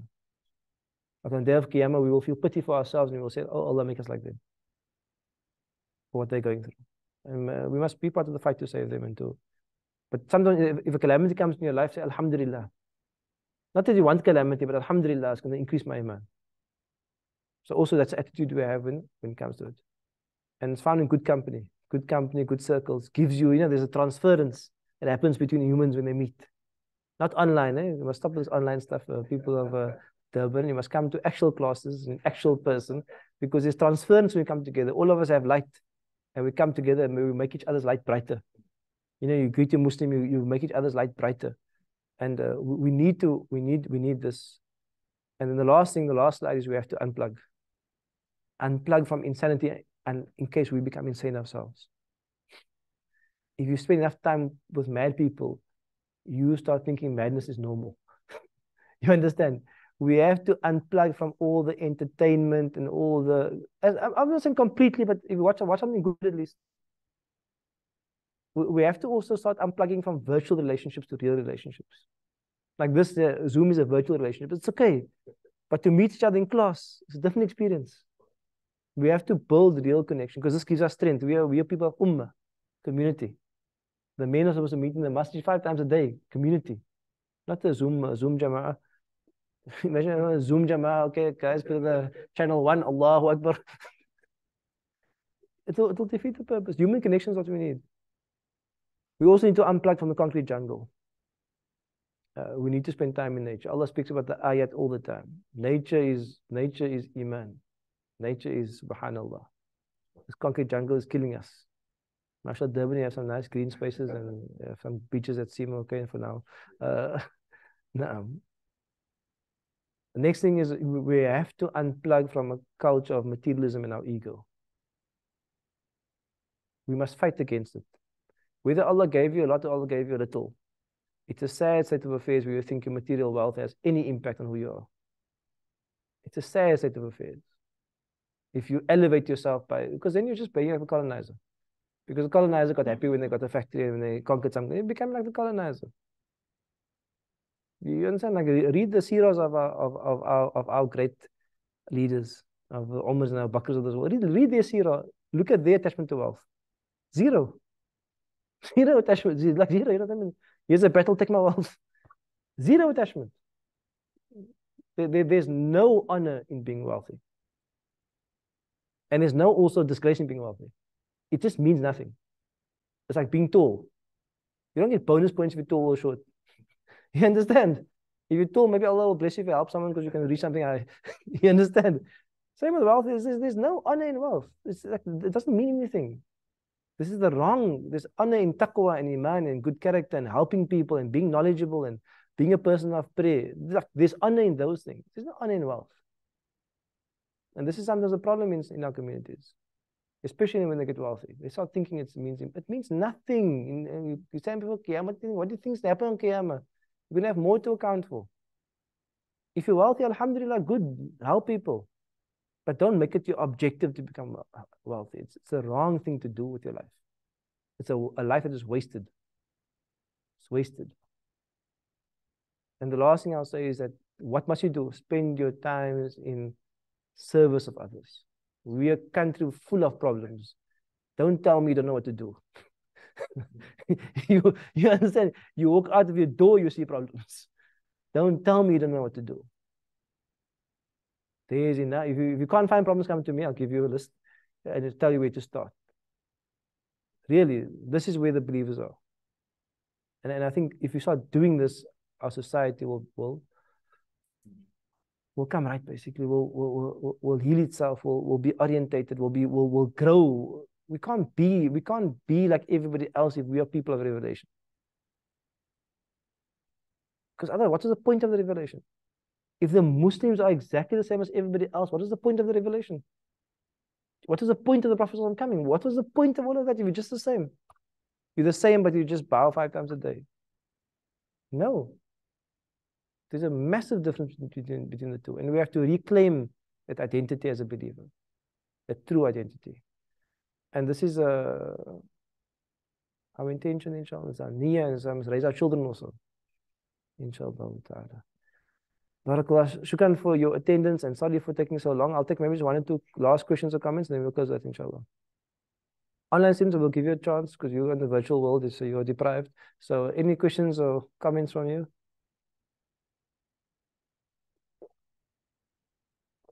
I think most of the online students are actually a lot of them are Cape Townians, mashallah.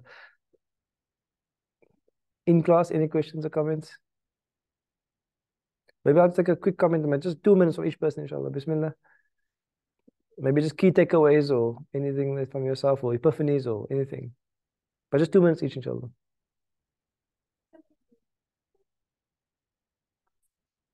After this, I realized everything is like contextual and historical, and there's a big picture. I think it is important for us to understand like how we got here, which I haven't really thought about before. So I think that is important. You want to know like what to do. Know now what can you do. But I think the broader picture just helps to like give you that context understanding. Yeah, because human beings are thinking beings. So give them the whole picture so they can understand. Bismillah. Yeah, just like the whole framing of it. Like I said, how your definite knowledge has been reconstructed or challenged. You never put it like that over the ages. I think that's quite interesting. And it gives you tools to like how to address it or revise it. Inshallah. Barakallah.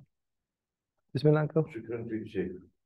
You've given us insights really. Alhamdulillah. This is a 3 degree. 3 years was short. No, I mean the amount of content here, it takes years to explore all of this. Like I really touched on a lot of just touching on areas, but each of these areas are areas which ulama should be studying and are studying to some extent and some not, but these are areas that all are unpacked, all have answers, all have deep legacies, and this is what the job of a scholar is to study and to transmit the truth and to create certainty in people. And may Allah grant us all certainty. Amen, inshallah. For me, getting was an eye-opener from the more especially like how you mentioned the mission and pathway, starting from the history of Islam up until so it's something that's was amazing to me. These are things that did happen. Yes. Where it's we need to be fairly. And alhamdulillah also is something that where I think just like what you just explained now, it's something that we want to hear on our daily like Friday lectures, you know, something similar. Being our one thing, you know, like certainly we don't get often this kind of talks. Yes, yes. Something that if we do get more, then we can benefit. Amen, inshallah. Inshallah. Barakallah. Shukran so much for your comments and your feedback, inshallah. Uncle, anything to mention? I came in a bit late this morning Yes. because I only found out this morning about but I want just found out history part about it, and the only thing I came across, you know, the question about the set ice for those starting down the families around town all over the place. Found that interesting. Inshallah, barakallah. What I'll do also, if you're on the WhatsApp group, is I'll send some recommended readings, which a lot of this is based upon, which you can read a bit further onto it. It's on our messages. Just check inshallah on the messages. If you registered, it should be on there, inshallah. Or if not, just ask the admin at Mizan to add you, inshallah. So we have a WhatsApp group. But or maybe I'll just email the whole list to whoever was there on some readings. So from I think from and this will be available on YouTube. The whole thing will be available. We'll send you the link as well of the whole workshop on YouTube. It's not the same to watch it. It's okay. But I think if you want more, basically keep connected to Mizan. We have programs all the time. In fact, we have programs every weekend. So we are actively teaching like this for like last 13 years now. So it's in Cape Town, alhamdulillah, we've been based there. But I think also we are moving more, trying to spread the reach to Joburg and Durban, because I mean now it's easy to access the teachers and so on. So that's one of the reasons we're building the connections here. It's a slow start, but that's how it starts basically. But basically in Cape Town, classes like this will have like 200 people in. I mean, like it's the community loves to learn, and I think that we need to build that spirit across the whole South Africa. That people come in their hundreds to learn. They come in their hundreds to pray, and like we have to revive the ummah, the community, because we're not silos. We must come together. We must learn and grow together, inshallah ta'ala. So you can follow Mizan and you can keep up with the programs, inshallah ta'ala. We do lots of stuff. We have camps, itikaf programs, dhikrs. We have like a whole range of community activities, inshallah ta'ala. May Allah bless him, may Allah protect it. Some dua, inshallah ta'ala. الفاتحة بسم الله الرحمن الرحيم الحمد لله رب العالمين والصلاة والسلام على أشرف المرسلين سيدنا وحبيبنا مولانا محمد صلى الله عليه وسلم وعلى آله وصحبه أجمعين يا رحمن يا رحيم يا كريم يا نور يا مجيب يا لطيف يا عظيم يا كريم Ya Nuru, Ya Ahad, Ya Samad, Ya Allah, we call you by all your beautiful names, Ya Allah, we ask you, Ya Allah, to gaze upon us with rahmah, Ya Allah, we ask you, Ya Allah, to accept us, Ya Allah, into your rahmah, we ask you, Ya Allah, to bless us, we ask you, Ya Allah, to protect us, Ya Allah, we ask you, Ya Allah, to grant us all beneficial knowledge, Ya Allah, we ask you, Ya Allah, to grant us all truth, Ya Allah, we ask you, Ya Allah, to preserve our iman, to preserve the iman of our spouses, to preserve the iman of our families, we ask you, Ya Allah, to strengthen us, Ya Allah, we ask you, Ya Allah, to remove our weakness. We ask, Ya Allah, to fix our hearts, Ya Allah, remove the attachment of the dunya from our hearts, Ya Allah. We ask, Ya Allah, to fill our hearts with iman and taqwa, Ya Allah ta'ala. We ask, Ya Allah, to bless our homes, Ya Allah, put nur in our homes, Ya Allah, remove shaitan from our homes, Ya Allah, remove doubt and confusion from our homes, Ya Allah. We ask, Ya Allah, to put certainty in our homes, Ya Allah. We ask, Ya Allah, to assist our brothers and sisters in Palestine, Ya Allah, and in Gaza, Ya Allah. We ask, Ya Allah, to grant them justice, Ya Allah. We ask, Ya Allah, to grant them victory, Ya Allah. We ask, Ya Allah, to grant them ease, Ya Allah. We ask, Ya Allah, to raise all of those who are deceased, Ya Allah, to the highest levels of the martyrs, Ya Allah. We ask, Ya Allah, to replace them with homes better than their homes that have been lost, Ya Allah. We ask, Ya Allah, to heal their hearts, Ya Allah. We ask, Ya Allah, to forgive us for our weakness in not being able to help them, Ya Allah. We ask, Ya Allah, you are the Malik, you are the King, Ya Allah. assist them, Ya Allah, and grant them ease and relief, Ya Allah, and destroy your enemies, Ya Allah. Destroy the enemies, Ya Allah, that attack and that kill, Ya Allah. Ya Allah, we ask, Ya Allah, to strengthen this ummah, Ya Allah. We ask, Ya Allah, to grant this ummah good leaders, Ya Allah. We ask, Ya Allah, to grant this ummah good, strong leaders that will unite this ummah and that will once again help Islam to rise, Ya Allah, Ya Latif. We ask, Ya Allah, to send nur in the graves of all of the deceased. We ask, Ya Allah, to grant shifa to all of those who are ill, Ya Allah. We ask, Ya Allah, to bless this community, Ya Allah. We ask, Ya Allah, to strengthen this community, Ya Allah. We ask, Ya Allah, to unite the hearts of the ulama. We ask, Ya Allah, to unite the hearts of the masajid. We ask, Ya Allah, to unite the hearts of the organizations. We ask, Ya Allah, to grant us all sincerity that we all may work for your sake, Ya Allah, Ya Latif. إن الله وملائكته يصلون على النبي يا أيها الذين آمنوا صلوا عليه وسلموا تسليما اللهم صل على سيدنا محمد وعلى آل سيدنا محمد وأصحابه وبارك وسلم سبحانك ربنا رب العزة عما يصفون وسلام على المرسلين والحمد لله رب العالمين تقبل الله آمين